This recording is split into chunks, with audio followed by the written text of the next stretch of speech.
کو آگاہ کیا ہے اس بات سے، اور آج بھی بار بار اس بات کو بتلایا گیا ہے کہ آج کی جو ہماری یہ نشست ہے اور آج کا جو ہمارا یہاں بیٹھنا ہے، اس کا جو بنیادی مقصد ہے وہ یہ ہے کہ ہم عبادت کا جو مقصد اللہ رب العالمین نے ہمیں دے کر بھیجا ہے، اور عبادت میں سے سب سے افضل ترین عبادت اور اسلام کا سب سے پہلا رکن اور اسلام کا سب سے پہلا حکم اسلام میں داخل ہونے کے بعد وہ نماز ہے۔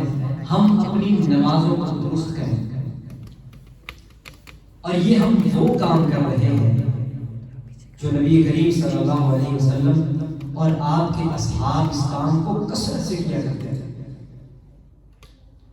آج ہماری محفلیں میں ہوتی ہیں، ہم بھی ایک دوسرے کے پاس بیٹھتے ہیں، جاتے ہیں، دکانوں میں بھی، گھروں میں بھی، ہماری باتیں دنیاوی ہوتی ہیں، دنیاوی اغراض و مقاصد کو لے کر ہم بات چیت کرتے ہیں اور کافی دیر تک ہم بیٹھے رہتے ہیں اور اپنی تمام باتیں، لیکن قربان جائیں آپ کے اصحاب پر، صحابہ کرام رضی اللہ عنہم اجمعین پر، کہ وہ جب بھی اکٹھے ہوتے تھے، وہ جب بھی بیٹھتے تھے، وہ جب بھی ایک دوسرے کے پاس جاتے تو ان کا ایک ہی مشغلہ ہوتا تھا، ایک ہی ٹاپک ہوتا تھا کہ آؤ کچھ دین کی باتیں کریں، آپ مجھے کچھ اللہ کے رسول کی حدیثیں بیان کریں جو آپ نے اللہ کے رسول سے سنی، میں بھی آپ کو بیان کرتا ہوں جو میں نے سنی۔ وہ آپس میں ایک دوسرے کو اللہ اور اس کے رسول کی حدیث سنایا کرتے تھے اور بیان کیا کرتے تھے، اور کثرت سے اللہ کے رسول کے اصحاب جو کام کیا کرتے تھے وہ یہی تھا کہ آؤ، حضرت عمر موجود ہے، صحابہ کرام مسجد میں دیکھا کافی تشریف فرما ہے، کہنے لگے آؤ میں تمہیں اللہ کے رسول کی نماز پڑھ کے دکھاؤں۔ اللہ کے رسول جناب محمد رسول اللہ صلی اللہ علیہ وسلم کس طرح نماز پڑھتے تھے تو وہ پوری مکمل نماز پڑھ کے دکھاتے۔ اللہ کے رسول یہاں یوں کیا کرتے تھے، یہاں یوں کیا کرتے تھے، اور کثرت سے یہ عمل تمام صحابہ میں یہ عمل پایا جاتا تھا۔ ان کو یہ فکر ہوتی تھی، جو بنیادی مقصد اور جو بات ان کے ذہن میں ہوتی تھی وہ یہی ہوتی تھی کہ اول ما یحاسب علیہ العبد یوم القیامہ الصلاۃ، کہ کل جب ہم نے اللہ کے سامنے کھڑے ہونا ہے تو سب سے پہلا سوال جو اللہ نے ہم سے کرنا ہے وہ نماز کا، اور فرمایا وَإِن صَلُحَتْ صَلُحَتْ سَائِرُ عَمَلِهِ وَإِن فَسَدَتْ فَسَدَتْ سَائِرُ عَمَلِهِ۔ اگر انسان نماز کے معاملے میں کامیاب ہو گیا، اللہ فرماتے ہیں میں اپنے بندے کے تمام معاملات درست فرما دوں گا، اس سے دوسرا سوال ہی نہیں ہوگا۔ اللہ فرمائے کہ میرے بندے تو جنت میں چلا جا، اس سے آسان ترین حساب کیا جائے گا، اور اللہ رب العالمین اسے سلامتی کے ساتھ جنت میں بھیجیں گے۔ اور جو نماز کے معاملے میں فیل ہو گیا، نماز کے معاملے میں ناکام ہو گیا، اللہ کے رسول کا فرمان ہے اس سے پھر باریک بینی سے حساب لیا جائے گا۔ کیوں؟ کیونکہ اس کے بنیادی مقصد تھا جس کے لیے وہ پیدا ہوا تھا، اس کو تو اس نے کیا نہیں، باقی تمام معاملات میں اپنی زندگی گزاری اس نے، تو اللہ پھر اس سے باریک بینی سے حساب لیں گے۔ اور فرمایا اللہ کے رسول نے وَالنُّوْحِشَ الْحِسَابَ عُسْرٍ، جس سے باریک بینی سے حساب لیا گیا کہ یہ مال کہاں سے کمایا، کہاں خرچ کیا، یہ وقت کہاں جو ہے اپنا خرچ کیا، تو اس کو عذاب ہوگا، فقط عُذِّبَ، تو تحقیق اس کو عذاب ہوگا۔ تو صحابہ کرام رضی اللہ تعالیٰ عنہم اجمعین کے ذہنوں میں یہ بات گردش کرتی تھی کہ کہیں ہماری نمازیں غلط تو نہیں، جو ہماری زندگی کا بنیادی مقصد ہے جس کے لیے ہم اس دنیا میں پیدا ہوئے ہیں، کیا ہم صحیح طریقے سے اپنی نمازیں پڑھ رہے ہیں؟ کیا ہماری نمازیں مکمل طور پہ درست ہیں؟ اور اللہ کے رسول کا فرمان کیا ہے؟ یا ایھا الناس صلوا کما رأیتمونی اصلی، اس طرح نماز پڑھو اس طرح مجھے نماز پڑھتے دیکھا ہے۔ یوں نہیں کہ صرف نماز پڑھو چاہے جیسی مرضی پڑھو، نہیں، فرمایا اس طرح نماز پڑھو اس طرح مجھے نماز پڑھو۔ اور یاد رکھیں ہم نماز پڑھتے ہیں اللہ رب العالمین کو راضی کرنے کے لیے، اللہ کی عبادت کرنے کے لیے، تو اللہ رب العالمین نے اپنے نبی کے ذریعے میرے بھائیوں ہمیں نماز کا طریقہ بھی بتایا ہے، اپنی عبادت کے طریقے اللہ کے رسول کے ذریعے اللہ رب العالمین نے ہمیں سکھلائے ہیں، اور یہ پابندی عائد کی ہے، اللہ رب العالمین نے یہ شرائط لگائی ہے کہ کوئی بھی عمل میرے ہاں تبھی قبول ہو سکتا ہے جب وہ میرے نبی کے طریقے کے مطابق ہوگا۔ فرمایا کہ مجھے راضی کرنے کے لیے جو کچھ مرضی کرتے رہو، اگر تو وہ میرے نبی کے طریقے کے مطابق نہیں ہے تو میرے یہاں قابل قبول نہیں ہے۔ اس کو تم چاہے، اللہ کے رسول کا فرمان ہے کہ تم اور پہاڑ کے برابر سونے بھی اگر خرچ کرتے رہو، تم ساری زندگی نمازیں پڑھتے رہو، اللہ نے تمہاری وہی نماز قبول کرنی ہے جو اللہ کے رسول کے طریقے کے مطابق۔ اور ایک دن اللہ کے رسول جناب محمد رسول اللہ صلی اللہ علیہ وسلم مسجد میں تشریف فرما ہے، ایک صحابی آئے اور نماز پڑھنا شروع کی۔ نماز پڑھی، اللہ کے رسول کے پاس تشریف لایا سلام لینے کے لیے۔ سلام لینے کے بعد اللہ کے رسول نے کہا ارجع فإنک لم تصلی، لوٹ جاؤ، دوبارہ نماز پڑھو، تم نے ابھی نماز نہیں پڑھی۔ حالانکہ وہ ابھی نماز پڑھ کے آیا تھا۔ وہ صحابی گیا، اس نے دوبارہ وضو کیا، اس نے مکمل نماز بھی پڑھی۔ نماز پڑھنے کے بعد دوبارہ خدمت میں حاضر ہوا، سلام کیا۔ اللہ کے رسول کہنے لگے ارجع فصلی فإنک لم تصلی، جاؤ نماز پڑھ کے آؤ، ابھی تم نے نماز نہیں پڑھی۔ وہ پھر گیا، اس نے دوبارہ وضو کیا، اس نے دوبارہ نماز پڑھی۔ وہ نماز پڑھنے کے بعد دوبارہ اللہ کے رسول کی خدمت میں پیش ہوا۔ اللہ کے رسول نے فرمایا ارجع فصلی فإنک لم تصلی، جاؤ دوبارہ نماز پڑھو، تم نے ابھی نماز نہیں پڑھی۔ وہ صحابی کہنے لگے اللہ کے رسول مجھے نماز پڑھنی نہیں آتی، آپ مجھے نماز سکھلا ہی دیجیے۔ تو میرے بھائیو آج ہم غور کریں کہ کیا ہماری نمازیں اس طرح ہیں جس طرح اللہ کے رسول پڑھا کرتے تھے؟ بچپن میں ہمیں ہمارے ماں باپ نے، ہمارے مسجد کے قاری صاحب نے، کہیں سے بھی ہم نے وہ نمازیں جو سیکھی ہیں ہم انہی کو لے کر کتنے پر اعتماد ہو کر نمازیں پڑھتے چلے جا رہے ہیں، اور ہمیں یقین ہے کہ ہماری نمازیں بالکل ٹھیک ہے۔ کبھی ہم نے یہ کوشش نہیں کی کہ دیکھیں کہ اللہ کے رسول کی نماز اسی طرح ہی تھی۔ اور دوسری بات، ایک تو رہا طریقہ کہ ہم نے طریقے پر غور نہیں کیا، دوسرا ہم نے یہ کبھی جاننے کی کوشش نہیں کی کہ یہ نماز جو ہے جس کو اللہ کے رسول صلی اللہ علیہ وسلم نے اپنی آنکھوں کی ٹھنڈک کہا اور فرمایا یہ مومن کی معراج ہے۔ مومن اپنے رب سے ملاقات کر رہا ہوتا ہے، نماز رب سے ملاقات کا نام ہے۔ حضرت عبداللہ ابن عباس رضی اللہ عنہ بیان کرتے ہیں، فرماتے ہیں کہ جب بھی میرا دل کرتا ہے کہ میں اللہ سے باتیں کروں تو میں وضو کرتا ہوں اور 2 رکعت نفل ادا کرتا ہوں اور اللہ کے سامنے کھڑے ہو جاتا ہوں اور اللہ سے باتیں کرنا شروع کر دیتا ہوں۔ اور جب میرا دل کرتا ہے کہ اللہ مجھ سے باتیں کرے تو میں قرآن کھول لیتا ہوں اور قرآن کی تلاوت شروع کر دیتا ہوں، اللہ مجھ سے باتیں کرنا شروع ہو جاتے ہیں۔ تو آج ہماری نمازیں جو ہے کیا وہ اس لائق ہیں کہ ہمیں سمجھ ہو کہ اللہ کی ہم آپ کو کیا کہتے ہیں؟ ہم اللہ کے سامنے کھڑے ہو کر وہ رکوع و سجود تو کر جاتے ہیں، لیکن مشکل سے چند ایسی چیزیں ہوتی ہیں جن کا ہمیں پتہ ہوتا ہے کہ اس کا مطلب یہ ہے، اب ہم اللہ کو یہ کہہ رہے ہیں، اب ہم اللہ کو یہ کہہ رہے ہیں۔ تو میرے محترم بھائیوں، اسی لیے ہم نے یہ مناسب سمجھا کہ ہم سب سے پہلے اپنی نمازوں کو درست کریں جس کے اوپر ہماری دنیا اور آخرت کا مدار ہے۔ فرمایا اول ما يحاسب عليه العبد يوم القيامة الصلاة فإن صلحت صلحت سائر عمله وإن فسدت فسدت سائر عمله۔ اللہ کے رسول جناب محمد رسول اللہ صلی اللہ علیہ وسلم کا فرمان ہے، اگر کوئی شخص چاہتا ہے کہ اس کے دنیا کے بھی تمام معاملات درست ہو جائیں، دنیا کے بھی اس کی تمام پریشانیاں حل ہو جائیں، تمام کے تمام مشکلات، تمام کے تمام معاملات درست ہو جائیں، تو وہ نماز کو لازم پکڑ لے، اپنی نماز کو درست کر لے۔ جو پہلا رکن ہے اسلام کا اس کو درست کر لے۔ اللہ رب العالمین نے وعدہ کیا میرے بندے میرے بندے تو نماز کو درست کر دے، باقی تیرے معاملات کو درست کرنا میری ذمہ داری ہے۔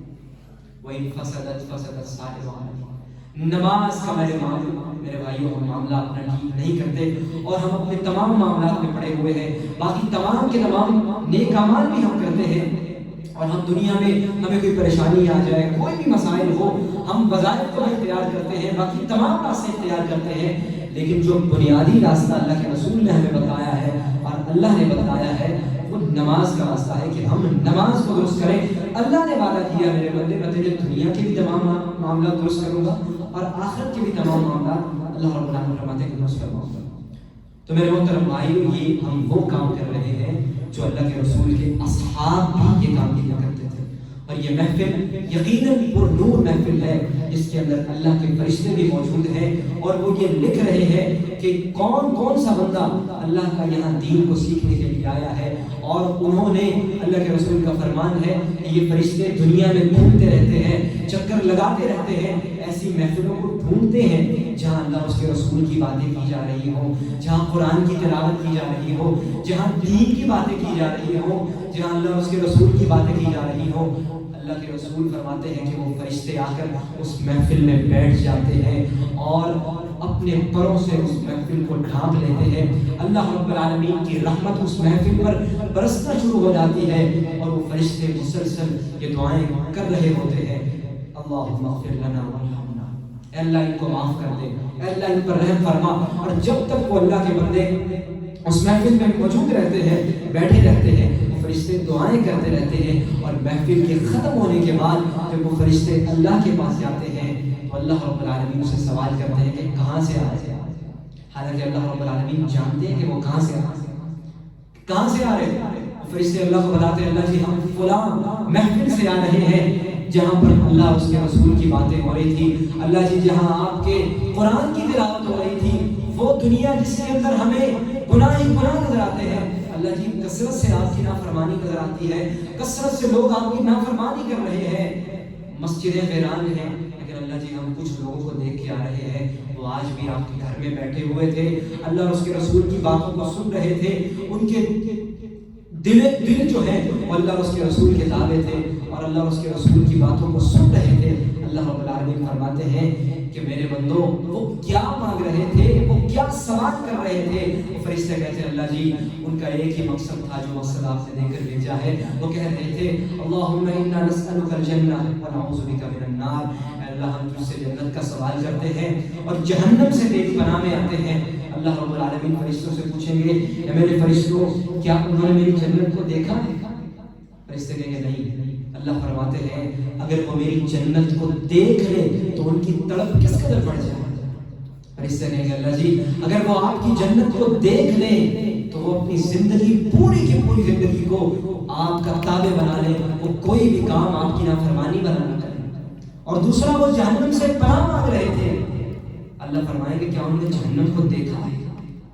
فرشتے کہیں گے اللہ جی انہوں نے جہنم کو نہیں دیکھا، تو پھر کیوں وہ جنت کا سوال کر رہے تھے، وہ کیوں جہنم سے پناہ مانگ رہے تھے؟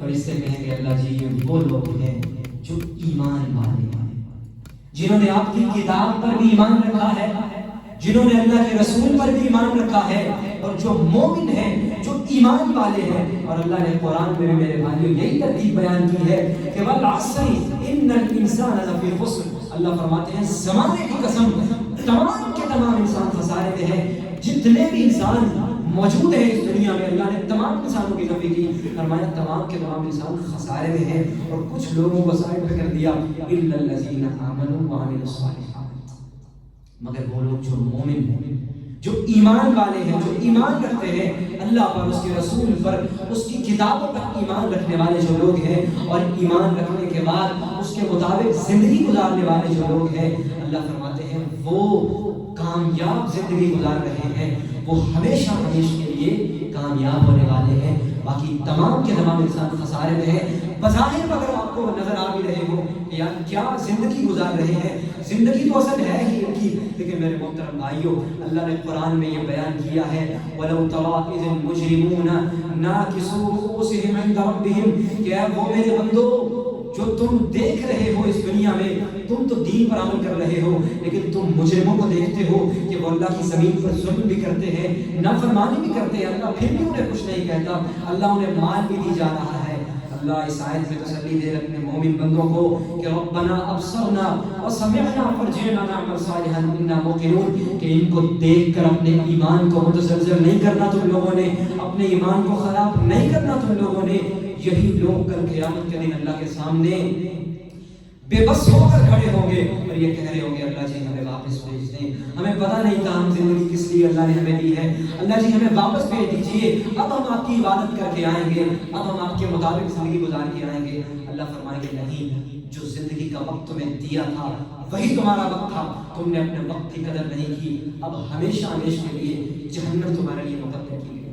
تو بات میں کر رہا تھا کہ وہ فرشتے کہیں گے اللہ جی انہوں نے آپ کی جنت کو نہیں دیکھا، آپ کی جہنم کو بھی نہیں دیکھا، لیکن اللہ پر ایمان رکھتے ہیں، آپ کے رسول پر ایمان رکھتے ہیں، آپ کی بھیجی ہوئی کتاب قرآن حکیم پر ایمان رکھتے ہیں، اس کتاب کے اندر آپ نے خوشخبریاں دی ہیں، جو ایمان والے ہیں، جو نیک اعمال کرتے ہیں ان کے لیے جنت ہے، اور جو نیک اعمال نہیں کرتے، جو اپنی مرضی سے زندگی گزارتے ہیں، ان کو نہیں پتا ہماری زندگی کا مقصد کیا ہے، وہ جس طرح دنیا کو دیکھے اسی طرح چلتے گئے، جدھر کی ہوا ادھر کو چلتے گئے۔ وہ قرآن میں یہ سب باتیں پڑھتے ہیں اور ان باتوں پر ایمان لا کر اللہ جی اس محفل میں بیٹھے تھے اور وہ آپ سے جنت کا سوال کر رہے تھے اور جہنم سے پناہ مانگ رہے تھے۔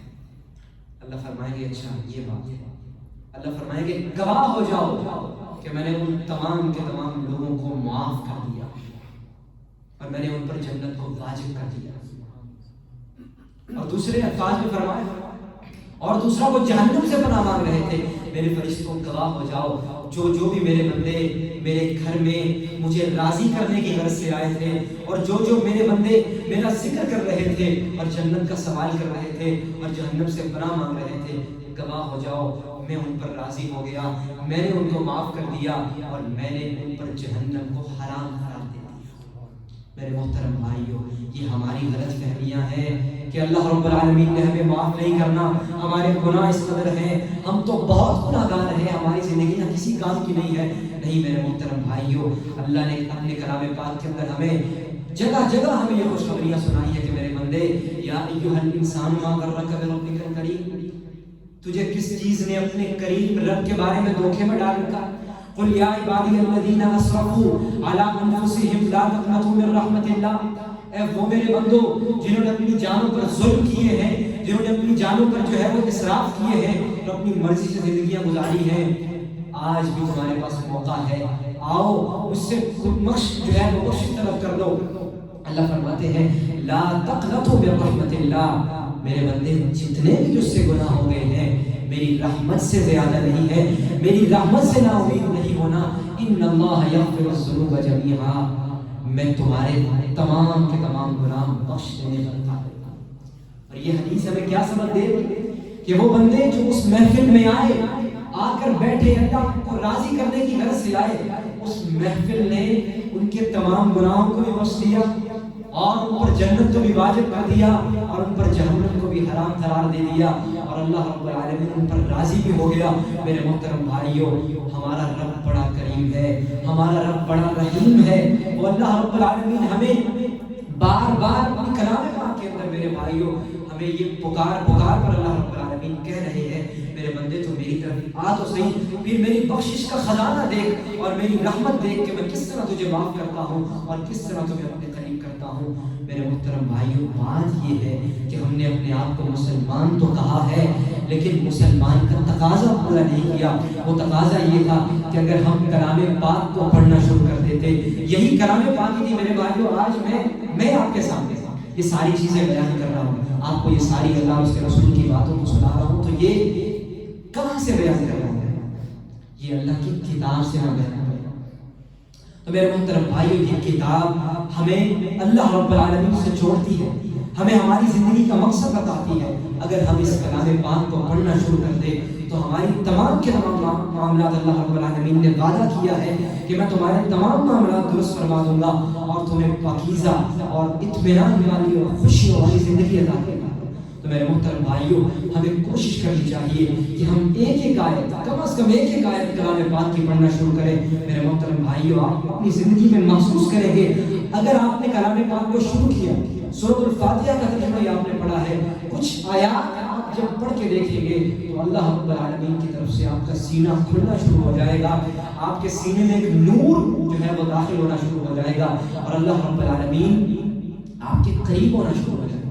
جیسا کہ حدیث کے الفاظ ہیں انا عند ظن عبدی بی وانا معه اذا ذکرنی، کہ میں اپنے بندے کے گمان کے مطابق معاملہ کرتا ہوں، میرا بندہ میرے بارے میں جیسا گمان رکھتا ہے میں اس کے ساتھ ویسا ہی معاملہ کرتا ہوں، اور جب میرا بندہ مجھے یاد کرتا ہے، میرا ذکر کرتا ہے تو میں اس کے ساتھ ہوتا ہوں۔ اور حدیث کے الفاظ ہیں اور جب میرا بندہ میری طرف ایک قدم چل کے آتا ہے، میں اصل میں جو بات بیان کی پہلے اس کی میں تفسیر کر رہا ہوں، اس کو سمجھانے کی کوشش کر رہا ہوں کہ ہم جب ایک آیت پڑھیں اپنے آپ کو، جیسا کہ آج بھی آپ تشریف لائے نماز کو سیکھنے کے لیے، تو اللہ فرماتے ہیں جو میرا بندہ ایک قدم چل کے آتا ہے میری طرف دین کو سیکھنے کے لیے، مجھے راضی کرنے کے لیے ایک قدم چل کے آتا ہے، اللہ فرماتے ہیں میں اپنے بندوں کا بڑا مشہور ہوں، میں بڑا شکر گزار ہوں، میں بڑا قدردان ہوں، میں اپنے بندے کے اس ایک قدم کو ضائع نہیں کرتا، میں رحمان الرحیم ہونے کے باوجود بھی، میں مالک الملک ہونے کے باوجود بھی میں اس کی طرف 3 قدم چل کے آتا ہوں، یعنی میں اس کو قبول کرتا ہوں، اس کو ایکسپٹ کرتا ہوں، اس کے دل میں جو ہے اس کے سینے میں ہدایت کو داخل کرتا ہوں۔ اور فرمایا جب میرا بندہ میری طرف چل کے آتا ہے، ایک قدم نہیں، اب میرا بندہ چل کے آیا ہے میری طرف، تو اللہ فرماتے ہیں میں اپنے بندے کی طرف دوڑ کے آتا ہوں اور اس کو قبول کرتا ہوں اور اس کو معاف بھی کر دیتا ہوں اور اپنے بندے پر راضی بھی ہو جاتا ہوں۔ میرے محترم بھائیو، ہم نے اپنے رب کے بارے میں پتہ نہیں کس طرح کی گمان رکھے کہ ہم بہت گناہ گار ہیں، ہم بہت خطا کار ہیں، اور اکثر لوگوں کو یہ کہتے سنا ہے کہ آئیں نماز پڑھ لیں، آئیں اللہ کو راضی کر لیں، آئیں اپنی زندگی کا مقصد کو پورا کر لیں، تو وہ یہی کہتے نظر آتے ہیں کہ ہم نے تو اپنی زندگیوں کو اللہ کی نافرمانی میں گزارا، اب ہمیں اللہ کیسے معاف کریں، اب ہم معافی کے قابل نہیں ہیں، اب ہم دوزخ نہیں جائیں گے، بس ٹھیک ہے اب اپنی مرضی سے زندگی گزارو اور دوزخ میں چلے جاؤ۔ نہیں میرے محترم بھائیو، اللہ کی کلام ہمیں بار بار یہ وعید سنا رہی ہے، اور اس کے پیچھے بھی دراصل ایک بہت بڑا دشمن بیٹھا ہے جو سب سے پہلے تو یہ کرتا ہے کہ ہمیں اللہ کے قریب نہیں آنے دیتا، ہمیں اچھی باتوں کے قریب نہیں آنے دیتا، اور جب ہم اچھی باتوں کے قریب آ جاتے ہیں تو پھر جو ہے ہمیں اس کے اندر ہی برگلائے گا اور ہمیں اللہ کے قریب اور اللہ کی جو ہے وہ روحانیت اور اللہ کے ساتھ تعلق کو داخل نہیں ہونے گا۔ اور دوسرا، جب ہم اللہ تعالیٰ کی نافرمانی کرتے ہیں، جب ہم گناہ کرتے ہیں، تو وہ ہمارے دل میں اللہ تعالیٰ کا خوف بھر دیتا ہے کہ اب یہ تم نے گناہ کر لیا ہے، اس کے 2 بار ہوتے ہیں۔ سب سے پہلا کہ وہ ہمیں نیکی کی طرف آنے نہیں دے گا، دشمن ہے ہمارا بہت، اس نے یہ عہد کیا ہے اللہ سے کہ اللہ جی ان انسانوں کی وجہ سے آپ نے مجھے ذلیل کیا تھا، اب دیکھیں کہ میں کیسے ان کو ذلیل کرتا ہوں اور آپ کا فرما بردار میں نہیں ان کو ہونے کو۔ تو اللہ فرماتا، اللہ نے بھی اس کو جو ہے وہ قیامت تک مہلت دے رکھی ہے، اور ہمارا اسی میں میرے بھائی امتحان ہے کہ ہم نے اس کے ساتھ یہ مقابلہ کرنا ہے، اس کے ساتھ یہ جنگ کرنی ہے، ہم نے اللہ اور اس کے رسول کے طریقے کے مطابق زندگی گزارنی۔ تو وہ دشمن کئی طرح سے وار کرتا ہے ہمارے اوپر۔ سب سے پہلا کہ وہ ہمیں اللہ کا فرما بردار ہونے نہیں دیتا، ہم سے گناہ کرواتا ہے، اور جب ہم سے کوئی گناہ ہو جاتا ہے تو پھر اب کہتا ہے اب تو تیری کوشش ہے ہی نہیں، اب تو تجھے اللہ کبھی معاف کرے گا ہی نہیں۔ یہ بھی شیطان کی طرف سے ایک بہت بڑا وسوسہ ہوتا ہے۔ لیکن قرآن اگر ہم کھول کے دیکھیں، وہ کتاب جس کے اندر اللہ نے اپنا تعارف کروایا، تو میرے محترم بھائی ہم یہ سوچتے ہیں کہ وہ اللہ جس نے ہمیں بھی پیدا کر دیا، یہ کائنات بھی بنا دی، یہ اتنا منظم نظام کب سے چل رہا ہے اور کب تک پتہ نہیں چلتا رہے گا۔ میرے محترم بھائیو، اس اللہ نے اپنا احسان ہمارے اوپر کر دیا، اس اللہ نے اپنا تمام کام کر دیا ہے۔ وہ کام کیا ہے؟ اللہ نے اپنے نبیوں کو بھی نازل کیا ہے، اپنی کتابوں کو بھی اللہ رب العالمین نے نازل کیا ہے۔ اب میرے بھائیو، ہم ان کتابوں کو جب تک کھول کے نہیں دیکھیں گے، اللہ کی کتاب قرآن حکیم کو جب تک ہم نہیں کھولیں گے تو ہمیں کیسے سمجھ آئے گی کہ اللہ کا تعارف کیا ہے، ہماری زندگی کا مقصد کیا ہے، اور یہ سب چیزیں۔ تو میرے محترم بھائیو، بات شروع ہوئی تھی وہاں سے کہ یہ محفل جو ہے یہ بڑی پرنور محفل ہے۔ اللہ رب العالمین آپ کا آنا اپنی رحمت میں قبول و منظور فرمائے، اور اللہ آپ سب لوگوں کو ان لوگوں میں شامل کر دے اللہ جن پر راضی ہو گیا، اللہ نے جن کو معاف فرما دیا۔ تو میرے محترم بھائیو، ہم جس مقصد کو لے کر یہاں اکٹھا ہوئے ہیں، ہم اس کی طرف آتے ہیں اور مختصر سے وقت میں ہم اس کو مکمل کرنے کی کوشش کریں گے انشاءاللہ تعالیٰ۔ سب سے پہلے میں وضو اذان سے جب سے اذان ہوتی ہے اس کے بعد سے لے کر ہم دوبارہ وہ نماز پڑھنے کے بعد جب ہم واپس چلے جاتے ہیں، یہ جو دورانیہ ہے اذان سے لے کر ہمارے سنتوں کو ادا کرنے کے بعد واپس گھر چلے جانے تک، یہ جو سلسلہ ہے اس کو ہم مختصر سے وقت میں سمجھنے کی کوشش کریں گے، اور اس کے بعد ہم پریکٹیکلی طور پہ بھی یہ طریقہ کیا ہے نماز پڑھنے کا، اس میں نماز کا کچھ ترجمہ بھی ہم سیکھیں گے کہ ہم اللہ سے کیا کہہ رہے ہیں۔ تو میرے محترم بھائیو، جب بھی اذان ہوتی ہے، اللہ کے رسول کا فرمان ہے کہ یہ اذان اللہ رب العالمین کی طرف سے ندا ہوتا ہے، اللہ رب العالمین کی طرف سے یہ بلاوا ہوتا ہے کہ میرے بندے آ جاؤ آ جاؤ، یہ ندا ہوتی ہے اللہ رب العالمین کی طرف سے، اور یہ اللہ رب العالمین کی توفیق ہوتی ہے کہ اللہ جس کو بھی یہ مؤذن کے لیے اللہ رب العالمین چن لے۔ اور اللہ کے رسول کا فرمان ہے کہ المؤذنون اطوال الاعناق یوم القیامہ، کہ مؤذن جو ہوں گے اللہ کی طرف لوگوں کو بلانے والے، اذان دینے والے، اور اللہ رب العالمین فرماتے ہیں کل قیامت کے دن ان کا شرف اور ان کی عزت بہت بلند ہوگی، وہ اونچے بلند اور شرف والے ہوں گے، اللہ رب العالمین نے فرمایا۔ تو اذان جو ہوتی ہے یہ ندا ہوتی ہے اللہ رب العالمین کی طرف سے۔ جب بھی اذان ہو رہی ہوتی ہے تو اللہ کے رسول کا فرمان ہے کہ اذان کو خاموشی سے سن، اذان کا ادب و احترام کر۔ اور اللہ کے رسول کا فرمان ہے جو شخص یہ چاہتا ہے کہ اللہ رب العالمین مجھ پر اپنی رحمت فرمائے، اللہ رب العالمین مجھ سے محبت کرے، تو اسے چاہیے کہ وہ اذان کا احترام کرے، اذان کا کوئی احترام کرے۔ اور دوسرا وہ شخص، اللہ کے رسول کا فرمان ہے، ایک ایسا شخص ہے اللہ رب العالمین اس کی طرف نظر رحمت سے کبھی نہیں دیتے۔ اللہ اس پر اس قدر ناراض ہوتے ہیں کہ اللہ اس پر نظر رحمت سے نہیں دیکھتے، اللہ اس پر اپنی رحمتیں نہیں برساتے۔ وہ شخص ہے جو ادھر سے اذان ہو رہی ہے اور اس کو فرق نہیں پڑتا کہ اللہ کی رب العالمین کی طرف سے مجھے ندا دی جا رہی ہے، اللہ رب العالمین کی طرف سے مجھے آواز آ رہی ہے، میں کم از کم خاموشی سے سن لوں۔ اللہ رب العالمین کی طرف سے آواز آ رہی ہے کہ اللہ اکبر، اللہ اکبر، اللہ سب سے بڑا ہے، اللہ سب سے بڑا ہے، اللہ بہت بڑا ہے، لیکن اس کو کوئی فرق نہیں پڑتا اللہ کتنا بڑا ہے۔ ایسا شخص جو اللہ کا کوئی احترام نہیں کرتا، اپنے کاموں میں مگن رہتا ہے، اس کو کوئی فرق نہیں پڑتا کہ اللہ کی طرف سے آواز آ رہی ہے، مجھے خاموش ہونا چاہیے، مجھے اب اللہ کی طرف جانا چاہیے، تو اللہ فرماتے ہیں میں اس بندے کو نظر رحمت سے نہیں دیکھتا، میری رحمت جو برس رہی ہوتی ہے اپنے بندوں پر، میں اپنی رحمت کو اس سے ہٹا لیتا ہوں، اور وہ گمراہی میں اور جو ہے وہ شیاطین کے اس میں آ جاتا ہے اور اس کے شرور میں، اور وہ ان کا تابع اور فرما بردار ہو جاتا ہے۔ میری رحمت اس شخص پر نہیں ہوتی جو اذان کا احترام نہیں کرتا۔ تو پہلا کام کہ جب بھی اذان ہو تو ہم نے خاموشی سے اذان کو سننا ہے، یہ ایسا کام ہے جس سے ہم اللہ کی رحمت کے مستحق بنیں گے۔ جو اذان کا احترام کرتا ہے، جو اذان کا ادب کرتا ہے، وہ شخص اللہ کو بڑا محبوب ہے، اور اذان کا جواب بھی دینا چاہیے۔ مؤذن کہے اللہ اکبر، اللہ اکبر، تو ہمیں بھی ساتھ اللہ اکبر، اللہ اکبر کہنا چاہیے۔ مؤذن کہے اشہد ان لا الہ الا اللہ، کہ میں گواہی دیتا ہوں کہ اللہ کے سوا کوئی معبود برحق نہیں، ہمیں بھی یہ گواہی دینی چاہیے۔ مؤذن یہ اقرار کر رہا ہوتا ہے کہ اللہ اکبر، اللہ اکبر، اس دنیا کائنات میں سب سے بڑی ذات اللہ رب العالمین کی ذات ہے، باقی تمام چھوٹے ہیں، باقی تمام اللہ کی مخلوقات ہیں، اللہ سب سے بڑی ذات ہے، اللہ ہی سب کا خالق ہے، اللہ ہی سب کا مالک ہے۔ میرے بھائیو، جب ہم اذان کی آواز آ رہی اور مؤذن اپنی گواہی دے رہا اور ہم وہاں خاموش ہیں، ہمیں نہیں فرق پڑ رہا اللہ کتنا بڑا ہے، ہمیں مسلمان ہونے کا بعد اقرار کرنا چاہیے اور تجدید ایمان کرنا چاہیے کہ میرے بھائی تو پکار رہا ہے، تو یہ اقرار کر رہا ہے کہ اللہ سب سے بڑا ہے، میں بھی یہ گواہی دیتا ہوں کہ اللہ اکبر، اللہ اکبر، اللہ سب سے بڑا ہے، اللہ بہت بڑا ہے۔ مؤذن کہتا ہے اشہد ان لا الہ الا اللہ، میں گواہی دیتا ہوں کہ اللہ کے سوا کوئی معبود برحق نہیں۔ مومن کے لیے حکم ہے کہ وہ اذان کا جواب دے کہ میں بھی گواہی دیتا ہوں کہ اللہ کے سوا کوئی معبود برحق نہیں ہے۔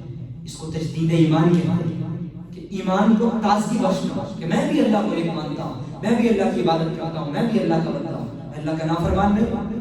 مؤذن کہتا ہے اشہد ان محمد رسول اللہ، میں گواہی دیتا ہوں کہ محمد صلی اللہ علیہ وسلم اللہ کی طرف سے بھیجے ہوئے رسول ہے، اللہ کی طرف سے ہمارے پاس آئے ہوئے میسنجر ہے۔ ایک مومن کو بھی یہ حکم ہے کہ وہ بھی تجدید ایمان کرے، وہ بھی اپنی گواہی کو دوبارہ دے کہ میں بھی گواہی دیتا ہوں کہ اللہ کے سوا کوئی معبود برحق نہیں۔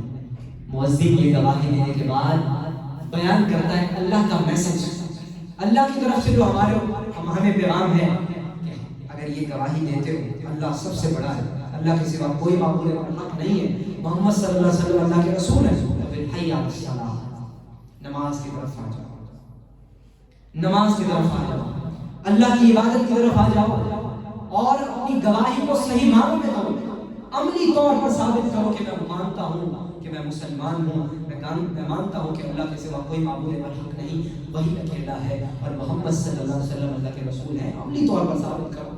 حی علی الفلاح، مؤذن کہتا ہے کہ کامیابی کی طرف آ جاؤ، جس میں کامیابی ہے۔ اور اللہ رب العالمین کی طرف سے میرے بھائیوں یہ آواز ہمیں دل میں 5 مرتبہ سنائی دیتی ہے کہ میرے بندے میری طرف آ جا، کامیابی کی طرف آ جا، میں تجھے کامیابی کا پروانہ سنا رہا ہوں، میں تجھے کامیاب کرنے کا وعدہ تجھ سے کر رہا ہوں، میرے بندے میری طرف آ جا، کامیابی کی طرف آ جا۔ اور جب ہم وہاں پر یہ قرار کرتے ہیں، اور یہاں پر مومن کو یہ حکم ہے کہ جب بھی مؤذن حی علی الصلاۃ حی علی الفلاح کہے تو ہم یہاں پر کہیں لا حول ولا قوت الا باللہ. کچھ لوگ سوال کرتے ہیں کہ یہاں پر لا حول ولا قوت الا باللہ کہنے کا حکم کیوں ہے, یہاں پر وہی چیز کہنے کا حکم کیوں نہیں؟ تو اس کا جواب یہ ہے کہ لا حول ولا قوت الا باللہ کا ترجمہ یہ ہے کہ نہ ہی نیکی کرنے کی قوت یا اللہ میرے پاس ہے اور نہ ہی گناہ سے بچنے کی ہمت میرے پاس ہے. لا حول ولا قوت الا باللہ, نہ ہی یا اللہ میں گناہ سے بچ سکتا ہوں اور یا اللہ نہ ہی میں نیکی کر سکتا ہوں الا باللہ مگر آپ کی توفیق سے. یعنی انسان اپنے رب کے سامنے عاجزی اختیار کر رہا ہوتا ہے کہ اللہ جی آپ نے مجھے توفیق دینی ہے تو میں نے آپ کو سجدہ کرنا ہے, آپ کی طرف آنا ہے, اللہ جی مجھے توفیق دے دیجیے. یہ اصل میں اس آواز کو سننے کے بعد اللہ سے دعا ہوتی ہے کہ اللہ جی مجھے توفیق دے دیجیے. اس کے بعد مؤذن کہتا ہے اللہ اکبر اللہ اکبر, تو ہمیں بھی اسی طرح اقرار کرنا چاہیے کہ اللہ سب سے بڑا ہے. اس کے بعد مؤذن کہتا ہے لا الہ الا اللہ, اللہ کے سوا کوئی معبود برحق نہیں ہے, تو ہمیں بھی اسی طرح گواہی دینی چاہیے. اور اس کے بعد اذان کو سننے کے بعد نبی کریم صلی اللہ علیہ وسلم کا فرمان ہے کہ ہمیں درود ابراہیمی درود پاک پڑھنا چاہیے. اللهم صل على محمد وعلى آل محمد كما صليت على إبراهيم وعلى آل إبراهيم إنك حميد مجيد. اللهم بارك على محمد وعلى آل محمد كما باركت على إبراهيم وعلى آل إبراهيم إنك حميد مجيد. اور یہ دعا پڑھنے کے بعد اللهم رب هذه الدعوة التامة والصلاة القائمة آت محمد الوسيلة والفضيلة وابعثه مقاما محمودا الذي وعدته وارزقنا شفاعته يوم القيامة إنك لا تخلف الميعاد. یہ دعا پڑھنی چاہیے. اگر یہ دعا آپ کو نہیں آتی تو درود پاک تو لازمی ہے. درود پاک تو ہر مسلمان کو آتا ہے, ہر نماز میں پڑھا جاتا ہے. درود پاک لازمی پڑھیے. فائدہ کیا ہے؟ کل قیامت کے دن اللہ کے رسول صلی اللہ علیہ وسلم کی شفاعت کے بغیر کوئی مسلمان بھی جنت میں داخل نہیں ہوگا. اور اللہ کے رسول کا فرمان ہے جو اذان کو خاموشی سے سنتا ہے سب سے پہلا جواب دیتا ہے اور اذان کے بعد بھی درود پڑھتا ہے قلت له شفاعتی یوم القیامہ, کل قیامت کے دن اس کو میری شفاعت نصیب ہوگی, اس کی میں شفاعت کروں گا. اور فرمایا جو شخص بھی یہ دعائیں پڑھنے کے بعد یہ بھی پڑھتا ہے انا اشهد ان لا اله الا الله وحده لا شريك له واشهد ان محمدا عبده ورسوله رضيت بالله ربا وبالاسلام دينا وبمحمد نبيا. تو اللہ رب العالمین کی طرف سے فرشتوں کو یہ پیغام آتا ہے کہ اے میرے فرشتوں, کرام الکاتبین جو ہمارے دائیں کندھے پر موجود ہیں, ہر وقت موجود ہیں, ہم جہاں بھی ہوں وہ ہر وقت موجود ہیں اور لکھ رہے ہیں کہ اللہ کا بندہ کیا کر رہا ہے. میرے بھائی یہ دنیا کا نظام ہم اس کو عام سمجھ رہے ہیں, ہم سمجھتے ہیں پتہ نہیں یہ دنیا چل رہی ہے, ہم زندگی گزار رہے ہیں, ہم کھا پی رہے ہیں, ہم سے کوئی پوچھ گچھ نہیں ہوگی. میرے بھائیو اللہ فرماتے ہیں وَنَحْنُ أَقْرَبُ إِلَيْهِ مِنْ حَبْلِ الْوَرِيدِ, میرے بندے میں بھی تیری شان سے بھی زیادہ قریب ہوں, میں ہر وقت تجھے دیکھ رہا ہوں, ہر وقت تیری بات کو سن رہا ہوں اور میں تیرے تمام معاملات دیکھ رہا ہوں کہ تو کیا کر رہا ہے تو کیا نہیں کر رہا. اور اللہ نے سیکیورٹی کو مزید ٹائٹ کیا ہے اور ہماری پیدائش سے لے کر موت تک کرام الکاتبین کو اللہ نے ہر شخص کے کندھے پر وہ موجود ہیں اور وہ لکھ رہے ہیں کہ یہ اللہ کا بندہ کیا کر رہا ہے. تو اللہ ان فرشتوں کو آواز دیتے ہیں میرے فرشتوں اس رجسٹر پہ جو تم ان کی پوری زندگی کا بنا رہے ہو کہ یہ اس شخص نے کیا کیا ہے, کیا نہیں کیا, کیا نیکیاں کی ہیں, کیا برائیاں کی ہیں, اس پہ نہیں لکھو. ایک الگ کاغذ پہ لکھو کہ میں نے اپنے بندے کو معاف کر دیا. اللہ الگ کاغذ پہ اور لکھ کر مجھے دے دو, میں اس پر مہر لگا کر اپنے پاس محفوظ کر لیتا ہوں. میں اس کا اجر اپنے بندے کو کل قیامت کر دوں گا. اس میرے بندے نے میرا کس قدر احترام کیا اور کس قدر اذان کا احترام کیا ہے اور درود پاک بھی پڑھا ہے اور یہ گواہی بھی دی. اللہ فرماتے ہیں میں کل قیامت کے دن اس کا جزا دوں گا. اور اللہ رب العالمین نے یہ نہیں بتلایا کہ میں نے اپنے بندے کو کیا جزا دینی ہے, کیا صلہ دینا ہے. وہ اتنا عظیم انعام اللہ رب العالمین نے کہا. لیکن غور کیجیے میرے بھائیو, کتنا چھوٹا سا عمل ہے اور کتنا بڑا اللہ رب العالمین کی طرف سے ہمیں ریوارڈ اور کتنا بڑا ثواب اللہ رب العالمین کی طرف سے ہمیں ملتا ہے. لیکن ہم محروم ہیں. اس کی وجہ اس شیطان کا ہمیں دنیا کے معاملات میں رجحان ہے. تو جب ایک مومن یہ کام کرتا ہے اس کے بعد وہ مسجد کی طرف چل پڑتا ہے. یہ کام کرنے کے بعد خاموشی سے سنتا اٹھتا ہے، جواب دیتا ہے، اللہ رب العالمین کی طرف سے اتنا بڑا انعام لیتا ہے اور پھر اب مسجد کی طرف چل پڑتا ہے، تو اللہ رب العالمین اس کے ایک ایک قدم کے بدلے میں 10 نیکیاں لکھ رہے ہوتے ہیں، جتنے بھی وہ قدم مسجد کی طرف چل کے آتا ہے۔ اور جمعے کے دن اللہ کے رسول کا فرمان ہے، جو جمعے کے دن صبح جلدی جمعے کی تیاری کرتا ہے، جلدی سے مراد یہ نہیں کہ صبح کے بعد فوری تیار ہو گیا، جمعے کے لیے اپنے معاملات کو جلدی سمیٹتا ہے اور جمعے کے لیے جلدی آنے کی کوشش کرتا ہے، یعنی زیادہ جلدی نہیں کرنے، خطیب سے پہلے، خطیب کے خطبہ دینے سے پہلے مسجد میں آنے کی کوشش کرتا ہے، تیار ہو کر مسواک کرتا ہے، خوشبو لگاتا ہے، مسجد کی طرف چل کے آتا ہے۔ اللہ اکبر کبیرہ، اللہ کے رسول کا فرمان ہے، وہ جتنے قدم چل کے آتا ہے اللہ اس کے ایک ایک قدم کے بدلے میں 1 سال کی عبادت کا ثواب لکھ رہے ہوتے ہیں، اور عبادت بھی ایسی ہے کہ یہ میرا بندہ پورا سال روزے رکھتا رہا اور قیام کرتا رہا، یعنی ہم جتنے قدم بھی جمعہ کے لیے تیار ہو کر مسجد کی طرف آتے ہیں، ایک ایک قدم پر 1 سال کی عبادت کا ثواب ہمیں مل رہا ہوتا ہے، کہ اللہ رب العالمین کی طرف سے انعام ہے۔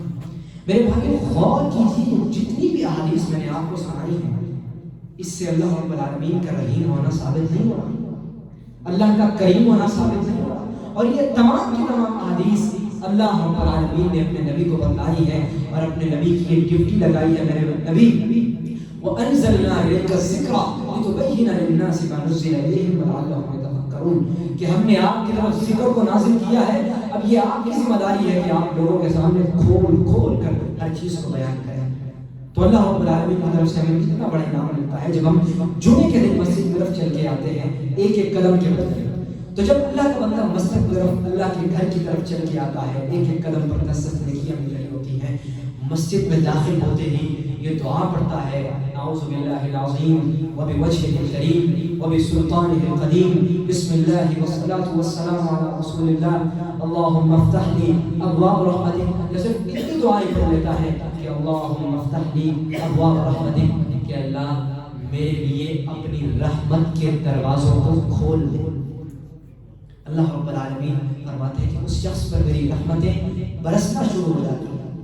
وہ مسجد کی طرف آتا ہے اور وضو کرتا ہے، بسم اللہ الرحمن الرحیم پڑھ کر اس نے وضو کرنا شروع کیا، جیسے ہی وہ وضو کے لیے ہاتھوں کو دھوتا ہے تو اس نے جتنے بھی ہاتھ سے جتنے بھی گناہ، جتنے بھی صغیرہ گناہ، کبیرہ تو گناہ تو وہ ہیں جو توبہ سے ہی معاف ہوتے ہیں، پکی اور سچی توبہ، لیکن صغیرہ گناہ وہ تمام کے تمام جو ہاتھوں سے گناہ کیے، اللہ فرماتے ہیں اس کے وضو سے ہاتھ دھونے سے ہی اس کے تمام گناہ معاف کرتے ہیں۔ پھر وہ جب کلی کرتا ہے تو اللہ فرماتے ہیں اس نے جتنے بھی منہ سے جتنے بھی صغیرہ گناہ کیے، جتنے بھی چھوٹے چھوٹے گناہ اس نے کیے، اللہ فرماتے ہیں اور وہ جتنے بھی ہیں ان کو آپ بخوبی سمجھتے ہیں، اللہ فرماتے ہیں میں تمام کے تمام معاف کر دیتا ہوں۔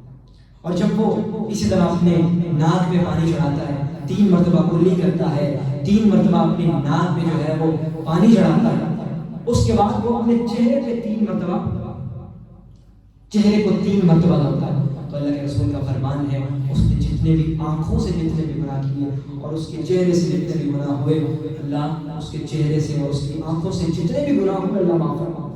اور حدیث کے الفاظ ہیں حتیٰ کہ ناخنوں کے نیچے بھی جو گناہ چھپے ہوتے ہیں اللہ ان کو بھی نکال کر معاف فرماتا ہے۔ اور دوسری حدیث کے الفاظ ہیں پلکوں کے نیچے بھی جو گناہ چھپے ہوتے ہیں وضو کے لیے 3 مرتبہ دھونے سے اللہ ان کو بھی معاف فرماتا ہے، یعنی اللہ کوئی گناہ چھوڑتے نہیں۔ اور اسی طرح انسان اپنے بازوؤں کو دھوتا ہے اور اس طرح اپنے سر کا مسح کرتا ہے، اپنی کانوں کا جو ہے وہ ہلال کرتا ہے، اپنی کانوں پر مسح کرتا ہے تو اللہ اس کے کانوں کے بھی تمام گناہ معاف فرما دیتا ہے۔ اس کے بعد وہ اپنے پاؤں کو دھوتا ہے تو اللہ رب العالمین اس کے پاؤں سے جہاں جہاں بھی وہ چل کے گیا اللہ کی نافرمانی کے لیے، اللہ کہتے ہیں میرے بندے اب تو جب میری طرف چل کے آ ہی گیا ہے تو اب میری بخشش کے خزانے دیکھ، میں کس طرح تیرے اوپر اپنی رحمت کو کھولتا ہوں، اللہ رب العالمین اس کے گناہوں کو معاف فرما دیتے ہیں۔ اور وضو سے فارغ ہونے کے بعد وہ دعا پڑھتا ہے، اشہد ان لا الہ الا اللہ وحدہ لا شریک لہ واشہد ان محمدا عبدہ ورسولہ۔ اللہ کے رسول کا فرمان ہے فتحت لہ ابواب الجنۃ الثمانیہ، اللہ اس کے لیے جنت کے 8 دروازے کھول دیتے ہیں. من ایھا شاء، میرا بندہ تو اب جہاں سے بھی چاہے مرضی داخل ہو جا. تو نے اپنے تمام کے تمام گناہوں کو بھی بخشوا لیا ہے، تیرے تمام کے تمام گناہوں کو میں نے معاف فرما دیا ہے. اور اللہ فرماتے ہیں، حدیث کے الفاظ ہیں کہ حق لہو ابواب الجنت الثمانیہ، اللہ اس کے لیے جنت کے 8 دروازے کھول دیتے ہیں. یعنی وہ اللہ کا محبوب بندہ بن جاتا ہے، اپنے تمام گناہوں کو بخشوا کر، اپنے تمام گناہوں سے پاکیزگی اختیار کر کے اب وہ پاک ہو کر اللہ کے سامنے کھڑا ہو جاتا ہے. اللہ کے سامنے کھڑا ہو کر اب یہاں پر چونکہ ہم نماز کا طریقہ پڑھ رہے ہیں، وضو کا طریقہ بھی ہم نے بیان کیا، تو اس کے اندر میں سب سے پہلے تو آپ یہیں پر بات کو ختم کر کے آپ سے یہ بات پوچھوں گا کہ وضو کے اندر آپ کو کوئی سوال موجود ہو تو آپ لازمی کیجیے. وضو کے اندر کوئی بھی سوال نہیں. وضو کو کرنے کے بعد جب انسان اللہ رب العالمین کے سامنے کھڑا ہوتا ہے تو عموماً ہمارے ہاں یہ بات پائی جاتی ہے کہ ہم کچھ الفاظ پڑھتے ہیں کہ اتنی رکعت نماز پڑھ رہا ہوں، منہ سے ادا کرتے ہیں الفاظ کہ میں اتنی رکعت نماز ادا کر رہا ہوں، فلاں نماز ادا کر رہا ہوں، فرض پڑھ رہا ہوں، نفل پڑھ رہا ہوں. تو یہ اللہ کے رسول سے بالکل بھی ثابت نہیں ہے. ضمن بات آ گئی تو میں عرض کروں، علماء کرام اس بات کو بیان کرتے ہیں کہ کسی ضعیف حدیث میں بھی یہ بات موجود نہیں ہے کہ اللہ کے رسول نے، جس کو ہم نیت کہتے ہیں، نیت نماز سے پہلے نیت کرنا، صحیح حدیث تو دور کی بات، کسی ضعیف حدیث میں بھی یہ بات موجود نہیں ہے کہ اللہ کے رسول صلی اللہ علیہ وسلم نے باقاعدہ نماز شروع کرنے سے پہلے منہ سے یہ ادا کر کے اللہ کو بتایا کہ اللہ جی میں فلاں نماز پڑھ رہا ہوں. نیت دل کے ارادے کا نام ہوتا ہے، لیکن نیت تو واضح شروع ہوتی کہ اب میں نماز پڑھنے کے لیے چل پڑا ہوں، اب میں نے فلاں نماز کے لیے میں گیا ہوں، اب میں نے وضو کیا ہے. تو یہ تمام کے تمام یہ نیت ہی تو ہے، یہ دل کا ارادہ ہی ہے. انسان جب اللہ کے سامنے کھڑے ہوتا ہے تو یہ عمل جو ہے جو ہمارے ہاں عموماً پایا جاتا ہے کہ نیت کرنا، یہ بالکل بھی اللہ کے رسول سے ثابت نہیں ہے. اس کو بدعت کہا جا سکتا ہے، یعنی ایسا کام کرنا جس کا اللہ کے رسول نے تو حکم نہیں دیا، خود سے ہی کرے. تو ایسا کام ہمیں نہیں کرنا جو اللہ کے رسول نے نہیں بتایا. تو میں نے شروع میں بھی یہ بات عرض کی کہ اللہ کے ہاں اگر ہم چاہتے ہیں کہ ہمارا عمل قبول ہو، لیکن اللہ کے لیے کرتے ہیں نا، اللہ ہم چاہتے ہیں کہ اللہ ہمارا عمل قبول بھی کرے، تو اللہ نے ایک قاعدہ بنایا ہے کہ میں وہی عمل قبول کروں گا جو میرے نبی کے طریقے کے مطابق ہوگا. تو اللہ کے رسول صلی اللہ علیہ وسلم نے ایسا کوئی طریقہ نہیں بتایا کہ نماز شروع کرنے سے پہلے باقاعدہ منہ سے الفاظ کو بھی ادا کیا جائے، بلکہ نیت جو ہے وہ دل کے ارادے کا نام ہے. انسان آ کر اللہ رب العالمین کے سامنے کھڑا ہو جائے اور اللہ اکبر کہہ کر وہ جو ہے اپنی نماز کو شروع کر دے. اور حدیث کے الفاظ ہیں کہ اللہ اکبر جب انسان کہہ دیتا ہے اور اللہ کے سامنے کھڑا ہو جاتا ہے تو انسان اللہ سے باتیں کرنا شروع ہو جاتا ہے. اور اللہ فرماتے ہیں، میرے بندے میں قبلے سے تجھے دیکھ رہا ہوں. اور جب حضرت جبرائیل علیہ السلام آئے، اللہ کے رسول کو سوالات کیے، تو ایک سوال یہ بھی تھا کہ اخبرنی عن الاحسان، کہ مجھے یہ بتلائیے کہ احسان کیا ہے. اللہ کے رسول نے فرمایا ان تعبد اللہ کأنک تراہ فإن لم تکن تراہ فإنہ یراک، کہ بندہ اللہ کی عبادت اس طرح کرے کہ یا تو میں اللہ کو دیکھ رہا ہوں، یا یہ اگر لیول نہیں ہے ایمان کا، اللہ کے ساتھ تعلق کا، تو پھر اتنا ہونا چاہیے کہ اللہ مجھے دیکھ رہے ہیں. اس کو کہتے ہیں احسان. یہ خیال جب تک ہماری نمازوں میں میرے بھائیوں موجود ہے، یہ شیطان ہمارا کچھ نہیں کر سکتا. شیطان سب سے پہلے آ کر جو وار کرتا ہے وہ اس خیال پر کرتا ہے. ہماری عمومی زندگی میں بھی جتنے بھی ہمارے معاملات ہیں، شیطان سب سے پہلا وار جس بات پہ کرتا ہے وہ یہی ہے کہ انسان کے ذہن سے یہ بات کو بناتا ہے میرا رب تجھے دیکھ رہا ہے. تو نماز اگر ہم وہ خشوع و خضوع چاہتے ہیں اور اللہ کے ساتھ تعلق چاہتے ہیں تو سب سے پہلا کام ترجمے کو بھی سیکھنے سے پہلے سب سے پہلا کام جو کرنا ہے، اس بات پر ایمان اور یقین رکھنا کہ میرا اللہ مجھے دیکھ رہا ہے. اب میں اللہ کے گھر میں آ گیا، اور اللہ اس کے حدیث کے الفاظ ہیں کہ جب اللہ کا بندہ اللہ کے گھر میں آتا ہے تو اللہ فرشتوں کو یہ حکم دیتے ہیں جنت میں کہ فرشتوں میرے بندے کے لیے جنت میں مہمان نوازی کا سامان تیار کرے. اللہ کے رسول کا فرمان ہے جب بندہ نماز کے لیے تشریف لاتا ہے، جتنی نمازیں اس نے زندگی میں پڑھی ہیں، اللہ ہر نماز میں اپنے بندے کے لیے جنت میں مہمان نوازی کا سامان تیار کرتا ہے. اللہ فرماتے ہیں میرے فرشتوں میں نے اپنے بندوں کو حکم دیا ہے کہ وہ اپنے مہمانوں کی تکریم کریں. میرا بندہ میرے گھر میں آیا تو میں اس کی تکریم نہ کروں. میرے بندے کے لیے جو ہے وہ جنت میں مہمان نوازی کا سامان تیار کرو. تو اللہ رب العالمین جنت میں سامان تیار کرے.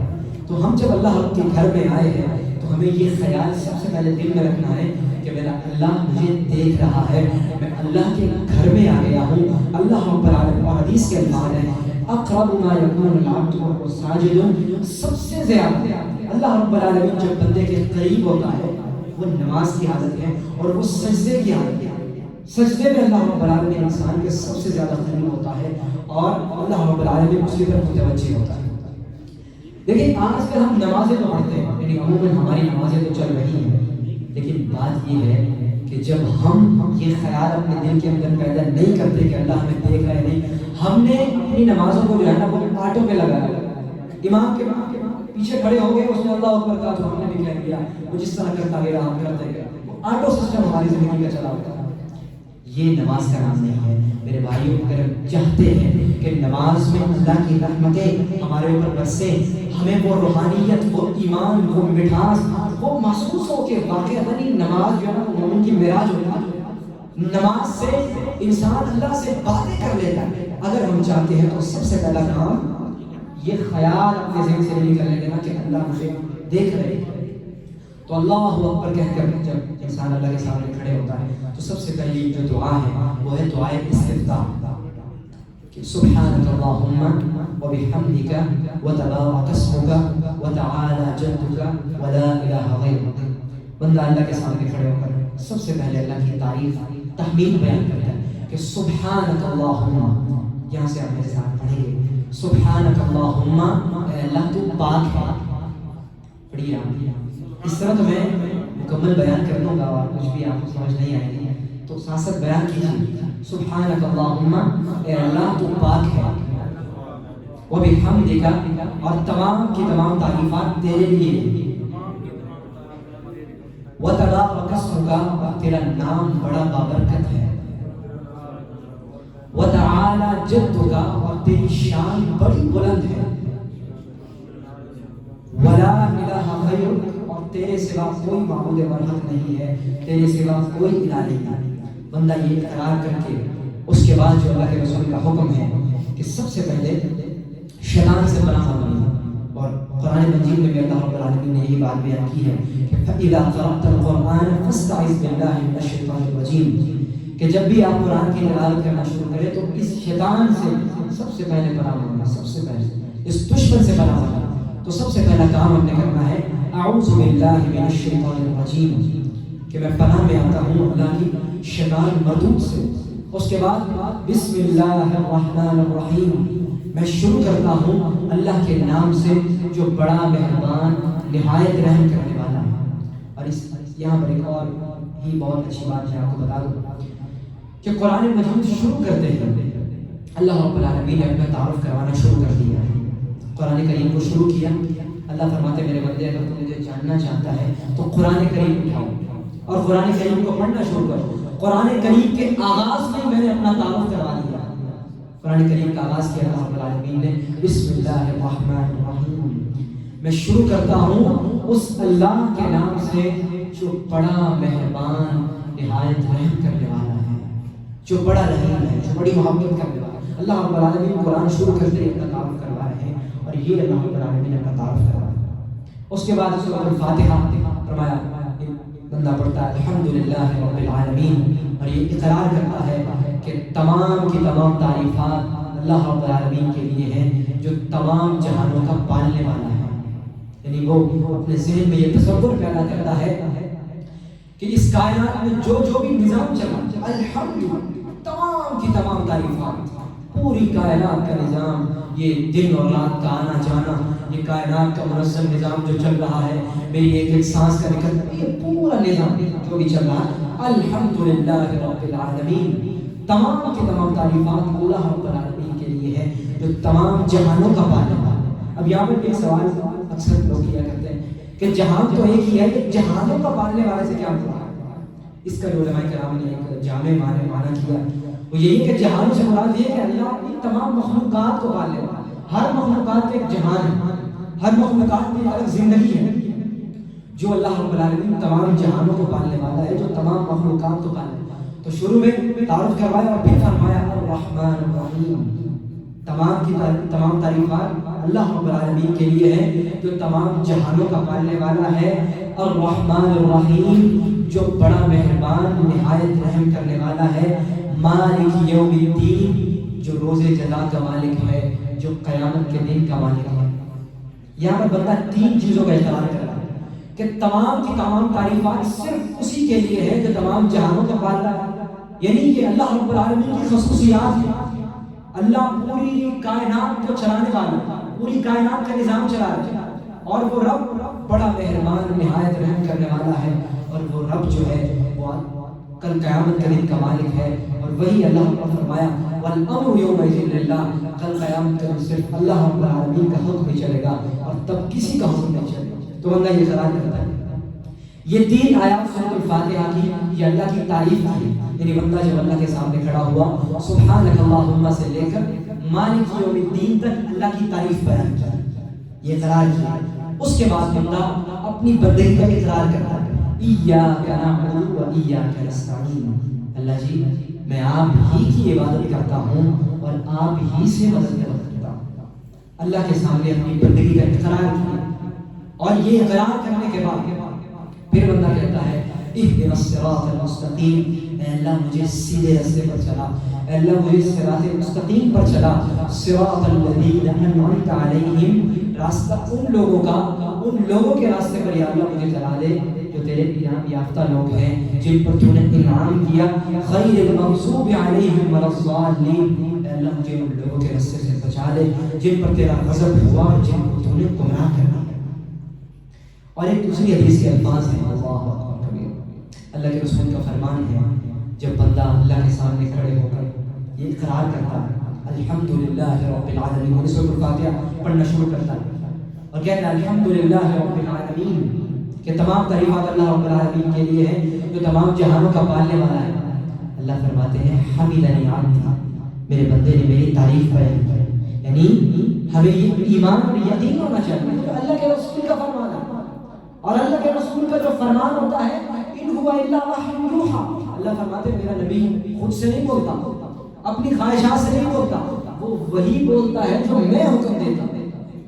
تو اللہ رب العالمین ہم جب اللہ کے سامنے کھڑے ہو کر اللہ کی تعریف بیان کر رہے ہوتے ہیں، اللہ کی تحمید بیان کرتے ہیں، اللہ ہمارا جواب دیتے ہیں.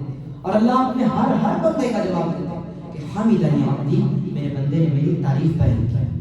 الرحمن الرحیم، اور جب بندہ کہتے ہیں اللہ تو بڑا مہربان نہایت رحم کرنے والا ہے، اللہ کہتے ہیں میرے بندے نے میرا رحم ہونے کا اقرار کیا کہ میں بڑا مہربان ہوں، نہایت رحم کرنے والا ہوں. اللہ فرماتے ہیں میرے بندے اگر تو مجھے رحم کے ساتھ پکار رہا ہے اور میرے غفور الرحیم ہونے کا اقرار کر رہا ہے تو جا میرے بندے تجھے میرے کام کیا. اور اس طرح فرمایا مالک یوم الدین، جب بندہ کہتا ہے اللہ تو ہی قیامت کے دن کا مالک ہے، اللہ فرماتے ہیں مجدنی عبدی، میرے بندے نے میری بڑائی کو بیان کیا کہ اللہ تو ہی قیامت کے دن کا مالک ہے، تو ہی آخرت کے دن کا مالک ہے، تیرا ہی حکم چلنے والا ہے. اور کل قیامت کے دن ہر انسان کو اللہ رب العالمین نے بدلا دینا ہے کہ کون کیا کر کے آیا ہے اور کون کیسی زندگی گزار کے آیا ہے. تو اللہ ساتھ ساتھ انسان کا جواب دیتے چلے جاتے ہیں. اور یہ کب تک ہوتا ہے؟ جب ہم اپنے ذہن، اور دوسری بات ہمیں ترجمہ بھی آتا ہے اور ہمارے ذہن میں یہ خیال موجود نہیں ہے اللہ ہمیں دیکھ رہا ہے، اللہ ہماری بات کو سن رہے ہیں، تو ہمیں یہ چیز حاصل نہیں ہو سکتی.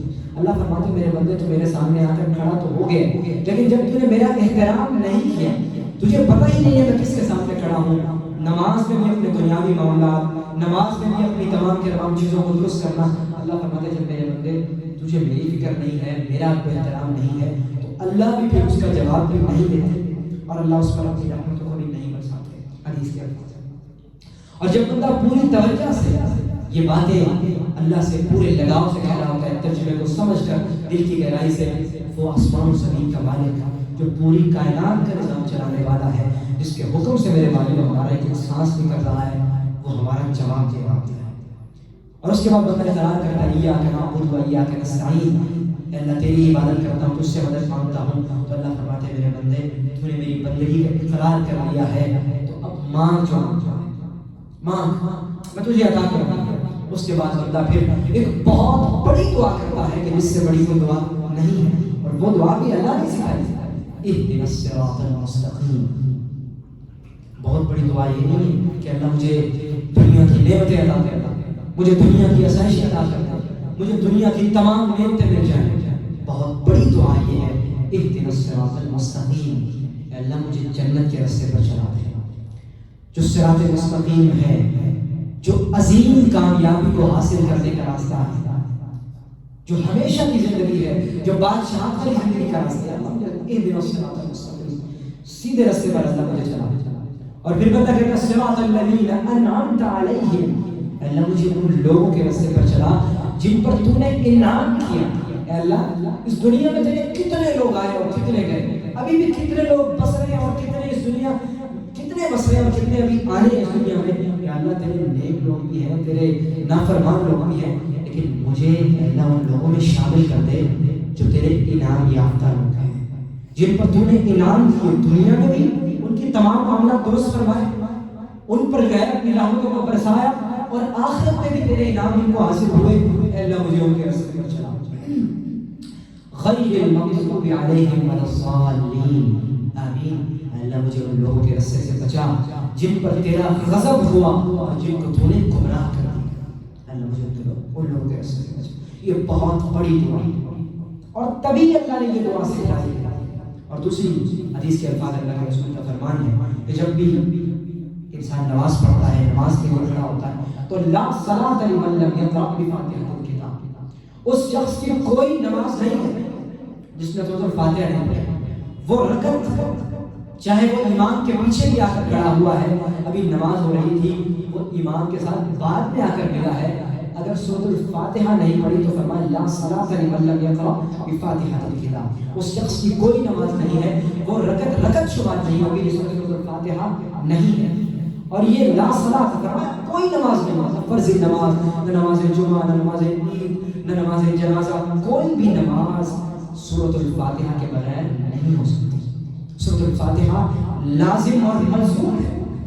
اور مثال کے طور پر ہم بعد میں آ کر ملے ہیں, امام امامت کروا رہا ہے اور امام جو ہے سورۃ الفاتحہ سے آگے بڑھ کر قرات کر رہا ہے, تو اب کچھ لوگ کہتے ہیں تو قرات کو تو خاموشی سے سننا چاہیے, اب یہاں پر سورۃ الفاتحہ کیوں پڑھے؟ میرے محترم بھائیو, اللہ کے رسول کا فرمان ہے کہ امام جو قرات کرے وہ ہمیں تمام خاموشی سے سننی چاہیے, لیکن سورۃ الفاتحہ پڑھنے کے بعد, سورۃ الفاتحہ لازم و ملزوم ہے, سورۃ الفاتحہ کو پڑھنے کے بعد ہم نے خاموش ہو جانا ہے, پھر امام کی قرات کو سننا ہے. لیکن میرے بھائیو عموماً ہمارے یہاں کثرت سے یہ چیز پائی جاتی ہے اللہ اکبر کہہ کر امام کے پیچھے کھڑے ہو کر بس. لیکن اللہ کے رسول کا فرمان ہے چاہے امام کے پیچھے ہو, چاہے آپ علیحدہ کھڑے ہو, رکعت میں اگر سورۃ الفاتحہ نہیں تو لا صلاۃ. یہ اللہ کے رسول کی بات میں آپ کو سنا رہا ہوں. تو میرے محترم بھائیوں, ہم نے یہ کوشش کرنی ہے کہ سورۃ الفاتحہ ہماری نہیں رہنی چاہیے کسی طرح سے بھی. سورۃ الفاتحہ لازم و ملزوم ہے. اس کے بعد اللہ کے رسول کا فرمان ہے کہ کوئی بھی سورۃ الفاتحہ پڑھنے کے بعد کہیں سے بھی آپ قرآن کی تلاوت کریں. اگر بڑی آیت ہے تو ایک کم از کم کی بات کی بات, اگر بڑی آیت ہے تو ایک آیت ہو جانی چاہیے, اگر چھوٹی چھوٹی آیتیں ہیں تو 3 آیتیں ہو جانی چاہیے, اور 3 آیتیں سب سے چھوٹی جو باتیں ہیں وہ سورۃ الکوثر کی آیت ہے. سورۃ الکوثر کی آیات سب سے چھوٹی آیات ہے. اللہ رب العالمین, اللہ کے رسول کا فرمان ہے کہ یہ بھی آپ پڑھ سکتے ہیں, یعنی 3 آیتیں چھوٹی, اور اگر بڑی آیت ہے تو آپ ایک بھی پڑھ سکتے ہیں. یہ کم سے کم قرات ہے, یعنی ایسا نہیں کہ انسان نماز کے لیے کھڑا ہو اور کہے کہ قل هو اللہ احد اللہ, ایسا نہیں. کم از کم 3 آیات چھوٹی اگر ہے تو وہ لازم ہے. اگر بڑی آیات ہے جیسے سورۃ البقرہ کی آیت ہے یا الذین آمنوا تداعیت بدین, اس طرح اور بھی بڑی آیات ہیں جو ہمیں جتنا بھی قرآن کا حصہ ہمیں آتا ہے, جتنا بھی حفظ ہے, عموماً چھوٹی چھوٹی صورتیں آتی ہوتی ہیں تو وہ ہم پڑھ سکتے ہیں. 3 آیتیں چھوٹی لازم اور ملزوم ہیں, اور بڑی آیات یہ ہونی چاہیے. لیکن اگر ہم امام کے پیچھے ہماری کوئی بھی ہمیں قرات کو پڑھنے کا حکم نہیں دیا گیا, بلکہ ہم نے امام کے پیچھے اگر ہم ہیں تو ہم نے خاموشی سے سننا ہے, اس وقت اس کے پیچھے قرآن پاک کو نہیں پڑھنا. یہ اکیلے اگر ہم ہیں تو پھر 3 آیتیں پڑھنا لازم و ملزوم ہے. اس کے بعد انسان جو ہے وہ قل هو اللہ احد پڑھتا ہے کہ بسم اللہ الرحمن الرحیم، دعا مانگ لی اللہ رب العالمین سے، اور پھر فرمایا بسم اللہ الرحمن الرحیم، میں شروع کرتا ہوں اللہ کے نام سے جو بڑا مہربان نہایت رحم کرنے والا ہے۔ اور قل هو اللہ احد، کہہ دیجئے کہ اللہ ایک ہے۔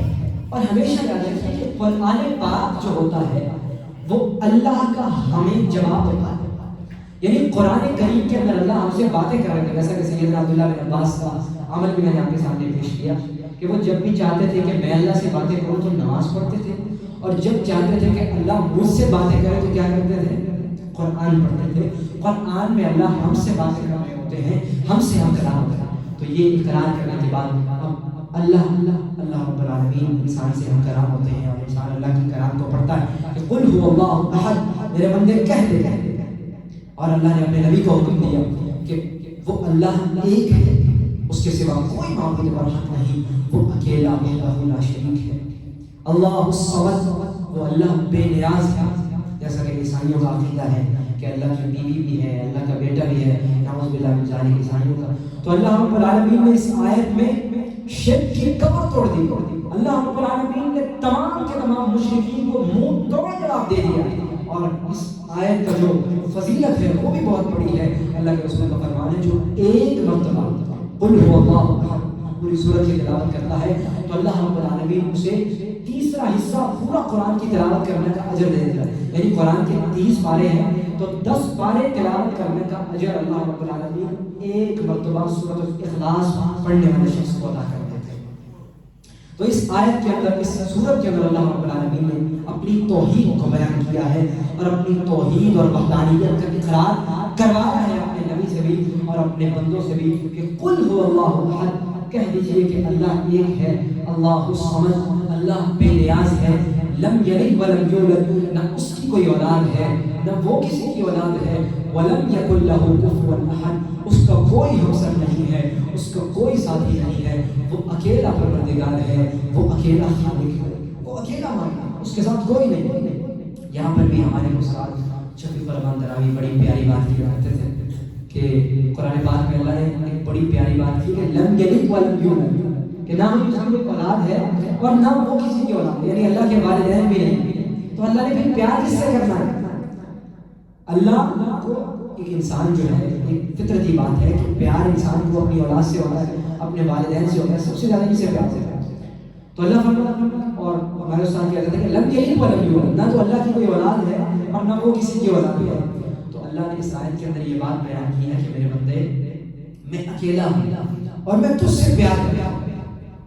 اللہ رب العالمین اپنے بندے سے پیار کرتے ہیں، اور اس آیت میں بھی اللہ رب العالمین ہمیں یہ سبق دے رہے ہیں، اور یہ چیزیں ہمیں تب حاصل ہوتی ہیں، اللہ رب العالمین کی محبت، اللہ کا تعارف، یہ ہمیں تب حاصل ہوتا ہے جب ہم کلام پاک میں غور کرتے ہیں۔ اللہ نے کلام پاک میں متعدد مقامات پر یہ بات بیان کی ہے، افلا یتفکرون افلا یتدبرون القرآن، کہ تم قرآن میں غور و فکر کیوں نہیں کرتے؟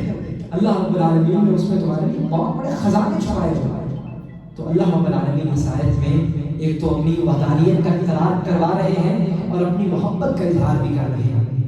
اس کے بعد انسان قیام کی حالت کے بعد انسان جو ہے وہ رکوع میں چلا جاتا ہے، اور اس میں انسان پڑھتا ہے سبحان ربی العظیم، اے اللہ تو پاک ہے، سبحان پاک ہے ربی میرے رب، العظیم اور بڑی عظمت والا ہے اور بڑی شان والا۔ یعنی انسان جو ہے اللہ کی تسبیح و تحمید بیان کرنے کے بعد اب اللہ کے سامنے جھک جاتا ہے اور یہ اقرار کرتا ہے سبحان ربی العظیم، پاک ہے تو میرے رب، العظیم اور تو بڑی عظمت والا ہے، بڑی شان والا۔ 3 مرتبہ اللہ کے رسول کا فرمان ہے کہ یہ پڑھنا ہمارے پر لازم ہے۔ اسی طرح سمع اللہ لمن حمدہ، اس کا مطلب ہے کہ سن لی اس شخص کی صدا، حمدہ جس نے بھی اس کی تعریف کی۔ یعنی اس جملے میں اللہ ہمیں جواب دے رہے ہیں کہ میرے بندے میں نے تیری تسبیح کو، تم نے میری تعریف کی ہے، میں نے سن لیا۔ سمع اللہ لمن حمدہ، سن لیا ہے اللہ نے اس شخص کی تحمید کو، اس شخص کی تسبیح کو جس نے بھی اس کی تسبیح و تحمید بیان کی۔ اس کے بعد فرمان ہے عموماً ہمارے ہاں اس کے بعد کوئی دعا بھی نہیں پڑھی جاتی، یہ صرف ایک لفظ پڑھا جاتا ہے کہ ربنا لک الحمد، اور اس کے بعد رکوع میں چلے گئے اور سجدے میں چلے گئے۔ تو اللہ کے رسول صلی اللہ علیہ وسلم یہاں پر اس مقام پر رکوع سے اٹھنے کے بعد بہت لمبی دعائیں کیا کرتے تھے، لیکن ہمارے ہاں عموماً ایک سیکنڈ بھی اٹھ کر کھڑے ہونا گوارا نہیں ہوتا۔ اللہ کے رسول اسی مقام پر لمبی دعائیں کیا کرتے تھے رکوع سے اٹھنے کے بعد، جس میں سے اللہ کے رسول نے ہمیں مختصر دعا سکھائی ہے کہ ربنا لک الحمد، اے میرے رب تمام تعریفات تیرے لیے ہیں، حمدن کثیرا، بہت زیادہ تعریفات، طیبا، اے اللہ تو پاک ہے، مبارکا فیہ، تو بڑی بابرکت ذات ہے۔ یہ اقرار کرنے کے بعد انسان سجدے میں چلا جاتا ہے، اللہ اکبر کے ساتھ یہ بھی اقرار کرتا ہے کہ اللہ تو سب سے بڑا ہے، اور یہ اقرار کرنے کے بعد انسان اپنے گھٹنوں کو نیچے رکھ دیتا ہے اور اللہ کے سامنے گر جاتا ہے۔ اور جب وہ حضرت یونس علیہ السلام کی قوم پر جب عذاب آیا، حضرت یونس علیہ السلام تو پہلے ہی نکل گئے، لیکن جب عذاب نازل ہونے لگا تو ان لوگوں نے اس بات کو تو اپنے نبی سے سنا ہی ہوا تھا کہ جب بھی اللہ کا عذاب آئے تو اللہ کے عذاب سے بچنا ہو، اللہ کو خوش کرنا ہو تو اللہ کے سامنے گر جاؤ۔ تو انہوں نے کیا کیا کہ وہ گھٹنوں کے بل اللہ کے سامنے کھڑے ہو گئے اور انہوں نے اللہ تعالیٰ سے بخشش طلب کی، مغفرت طلب کی، تو اللہ نے یونس علیہ السلام کی قوم سے اس عذاب کو ٹال دیا، وہ عذاب ختم ہوا۔ تو اسی انداز میں ہی ہم جو ہے سجدے میں جاتے ہیں، اللہ کی بڑائی کو بیان کرتے ہیں کہ اللہ سب سے بڑا ہے، اور یہاں پر بھی جو انسان سجدے میں جاتا ہے اور وہاں پر اللہ کے سامنے جھک جاتا ہے، اور حدیث کے الفاظ ہے اقرب ما یکون العبد وهو ساجد، اللہ سب سے قریب۔ ایک تو اللہ رب العالمین نے اپنے کلام پاک میں یہ بات بیان کیا وَنَحْنُ أَقْرَبُ إِلَيْهِ مِنْ حَبْلِ الْوَرِيدِ، میں اپنے بندے کے اشارت سے بھی زیادہ قریب ہوں، سننے کے اعتبار سے بھی، دیکھنے کے اعتبار سے بھی، اور وجود کے اعتبار سے اللہ ہمارے بہت قریب ہے۔ لیکن یہ ہمارا ایک سوچنے کا انداز ہے کہ اللہ تو آسمانوں پہ ہے، ہم تو یہاں ہیں، لیکن یہ کیسے ہے، اللہ کیسے قریب ہو سکتے ہیں؟ میرے محترم بھائیوں، یہ جو فاصلے ہیں ہمارے لیے ہیں، اللہ کے یہاں کوئی فاصلے نہیں۔ اللہ فرماتے ہیں میں تمہاری اشارت سے بھی زیادہ قریب ہوں۔ سب سے پہلے اللہ ہمارے قریب ہے۔ دوسرا، جب ہم نماز میں ہوتے ہیں تو اللہ ہمارے اور قریب ہوتے ہیں۔ قریب ہونے کا مطلب ہے اللہ کی رحمت ہمارے اور قریب ہو جاتی ہے۔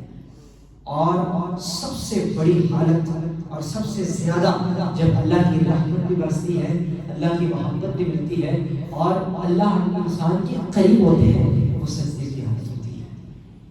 اور یہ سب سے زیادہ عاجزی کی حالت ہے، تواضع کی حالت ہے، اللہ کے سامنے اپنے آپ کو گرا دینے کی حالت ہے۔ سبحان ربی الاعلیٰ، پاک ہے ربی، میرے رب، اعلیٰ تو بڑا ہی بلند ہے، تو بڑی بلندیوں والا ہے۔ یعنی انسان اپنے رب کے سامنے جھک کر اپنے آپ نیچے اور اپنے رب کو بلند کر رہا ہے کہ میرے اللہ میں کچھ بھی نہیں، مجھے آپ نے پیدا کیا ہے، میرا ایک سانس آپ کے حکم سے چل رہا ہے، آپ نے مجھے یہ سب کچھ عطا کیا ہے۔ سبحان ربی الاعلیٰ، اے میرے رب آپ پاک ہے اور بڑی بلندیوں والے ہیں۔ انسان اللہ کی بلندی کو بیان کرتا ہے۔ اسی طرح پہلے سجدے سے اٹھنے کے بعد اللہ اکبر، پھر یہاں پر اللہ کے رسول کا فرمان ہے کہ اب جب اللہ کی رحمت تمہیں مل گئی ہے، اللہ کی قربت تمہیں مل گئی ہے، اب یہاں پر اللہ سے مانگو۔ فرمایا رب اغفر لی، اللہ سے اپنی بخشش طلب کرو۔ رب اغفر لی، اے میرے رب مجھے معاف فرما، اے میرے رب مجھے معاف فرما، اے میرے رب مجھے معاف فرما، 3 مرتبہ۔ اب یہاں میرے بہت سوال اٹھے کہ معاف تو کب کے ہو گئے، یہ بار بار یہ بخشش کیوں چل رہی ہے؟ یہ اصل میں اللہ کی رحمت کو مزید ابھارنے کا ذریعہ ہے۔ جیسے ہمارے ماں باپ ہم سے ناراض ہو تو ہم اپنے ماں باپ کی خدمت میں پیش ہوں، پہلی دفعہ معافی مانگے، کہتے جی معاف کر دیا، لیکن ابھی دل میں کچھ رنجش باقی ہوتی ہے۔ تو یہ بار بار معافی مانگنا اور بار بار اللہ سے بخشش طلب کرنا، یہ اللہ کی رحمت کو مزید ابھارنے والی چیز ہے، اور اللہ کی رحمت کو اور اللہ کی محبت مزید انسان کے قریب ہو جاتی ہے، اور اللہ انسان کے مزید قریب ہو جاتا ہے، اور پھر انسان اللہ سے بخشش طلب کرنے کے بعد پھر گر جاتا ہے۔ سبحان ربی الاعلیٰ، پاک ہے تو میرے رب اور بڑی بلندیوں والا ہے۔ 3 مرتبہ یہ کلمات لازم ہے، اللہ کے رسول کا فرمان ہے۔ یہ جتنی بھی میں نے آپ کو قرآن بتائی ہے یہ کم از کم کی بتائی ہے، اس سے زیادہ اللہ کے رسول جناب محمد رسول اللہ صلی اللہ علیہ وسلم تو لمبے سجدے کیا کرتے تھے، لیکن صرف سجدوں کا لمبا ہونا ہی کافی نہیں ہے، بلکہ ہمیں ایک خیال بھی اپنے ذہنوں میں پیدا کرنا ہے، اور ساتھ اگر انسان جن کو ترجمہ بھی آتا ہو تو سجدوں میں آگ لذت رہ جاتی ہے. سبحان ربی الاعلیٰ، پاک ہے میرے رب اور بڑی بلندیوں والا. اس طرح اور بھی کئی دعائیں ہیں، لیکن یہ 3 دعائیں 3 مرتبہ یہ کلمات سجدے میں پڑھنا لازم ہے. اس کے بعد انسان اٹھ کر تشہد میں بیٹھ جاتا ہے اور پھر انسان اقرار کرتا ہے التحیات للہ والصلوات والطیبات. اے اللہ جی میری قولی عبادات بھی آپ کے لیے، یعنی زبان سے جتنی بھی میری تعریف نکلے گی، تسبیح و تحمید نکلے گی تو صرف آپ. التحیات للہ والصلوات، میری بدنی عبادات بھی آپ کے لیے، والطیبات، اللہ جی میری مالی عبادات بھی آپ کے لیے. 3 قسم کی عبادت ہوتی ہے. ایک ہماری قولی عبادت، یعنی ہم زبان سے اللہ کی تسبیح بیان کریں، ہماری بدنی عبادت اور مالی عبادت. تو اس میں بندہ اقرار کرتا ہے کہ التحیات للہ والصلوات والطیبات، اور یہ اقرار کرنے کے بعد والسلام علیکم، اور انسان جو ہے نبی کریم صلی اللہ علیہ وسلم پر سلام بھیجتا ہے. ایھا النبی، اے نبی، رحمت اللہ، آپ پر سلامتی ہو، آپ پر اللہ کی رحمتیں ہوں، آپ پر اللہ کی برکتیں ہوں. یہاں پر بھی ایک ضمن بات ہے تو میں اس کو ضرور آپ کے سامنے عرض کروں. وہ یہ ہے کہ کچھ لوگ کہتے ہیں کہ اللہ کے رسول تو اس دنیا سے جا چکے ہیں، اب تو آپ یہ کیوں کہتے ہیں التحیات للہ والصلوات والطیبات السلام علیکم ایھا النبی ورحمۃ اللہ، سلامتی ہو آپ، یعنی آپ ان کو حاضر ناظر سمجھتے ہیں اللہ کے رسول کو. آپ صلی اللہ علیہ وسلم کے جانے کے بعد، یعنی آپ صلی اللہ علیہ وسلم کے اس دنیا سے جانے کے بعد صحابہ کرام رضی اللہ عنہم اجمعین کے اندر بھی اس چیز سے اختلاف ہوا کہ کیا ہم یہ الفاظ کو بدلنا دیں. اللہ کے رسول سے اس دنیا سے جا چکے ہیں، لیکن جو حضرت ابوبکر صدیق تھے اور جتنے بڑے بڑے اصحاب تھے انہوں نے یہ بات کہی کہ وما آتاکم الرسول فخذوہ وما نہاکم عنہ فانتہوا. اللہ کے رسول جس چیز کا حکم دے دے اس کو لازم پکڑ لو، جس چیز سے منع کر دے اس چیز سے رک جاؤ. دین میں اپنی مرضی نہیں کرنی. تو سب نے اسی بات کو طے کیا کہ نہیں، یہ الفاظ جس طرح اللہ کے رسول نے بتلائے ہیں اسی طرح ہی رہیں گے. اور یہ دراصل اللہ کے رسول کو حاضر ناظر ماننا نہیں ہے، بلکہ یہ اللہ کے رسول کے لیے دعا ہے. اللہ کے رسول کے لیے دعا ہے. التحیات للہ والصلوات والطیبات والسلام علیک ایھا النبی ورحمۃ اللہ وبرکاتہ. یعنی انسان اللہ رب العالمین سے اللہ کے رسول کے لیے سلامتی کی، رحمت کی اور برکت کی دعا کر رہا ہے. اور یہ جو سلام ہے یہ آپ کی نبوت پر ہے، آپ کی ذات پر بلا خود نہیں ہے کہ آپ کی ذات بھی موجود ہے. یعنی آپ صلی اللہ علیہ وسلم کی نبوت جو ہے وہ قیامت تک رہے گی. اور یہ جو سلام ہم کہتے ہیں والسلام علیک ایھا النبی، تو یہ آپ کی نبوت پر سلام بھیجنا ہے. نبی کریم صلی اللہ علیہ وسلم یہ عقیدہ رکھنا کہ حاضر ناظر ہے، ہماری باتوں کو سن رہے ہیں، یہ سب چیزیں جو ہے یہ توحید کے منافی باتیں ہیں. اللہ کے رسول جناب محمد رسول اللہ صلی اللہ علیہ وسلم میرے بھائیوں ساری زندگی اسی بات کی جو ہے وہ تعلیم دیتے رہے کہ قل لا اقول لكم عندي خزائن الله ولا اعلم الغیب ولا اقول لكم انی ملک، کہ اے میری امت کے لوگوں نہ ہی میرے پاس علم الغیب ہے، اور فرمایا کہ قل لا املک لنفسی نفعا ولا ضرا الا ما شاء اللہ، میں تو اپنی ذات کے نفع نقصان کا بھی مالک نہیں ہوں. اللہ کے رسول فرماتے ہیں. اور پھر فرمایا قل انما انا بشر مثلکم یوحى الی انما الہکم الہ واحد. اللہ کہلوا رہے ہیں، نبی خود کہہ رہے ہیں. ساری زندگی میں بھائیو اللہ کے رسول نے یہی درس دیا ہے کہ میری امت کے لوگوں میں بھی تمہاری طرح بشر ہوں. یوحى الی انما الہکم الہ واحد، مگر میری طرف وحی کی جاتی ہے کہ وہ معبود برحق ایک ہے، اس کے سوا کوئی معبود برحق نہیں ہے. وہ اللہ مجھے ساری خبریں دیتا ہے. اگر مجھے غیب کی خبر آتی بھی ہے، میرے پاس ہے بھی، تو صرف اتنی ہے جتنی اللہ نے مجھے بتائی ہے، میرے پاس غیب کی خبر کوئی نہیں.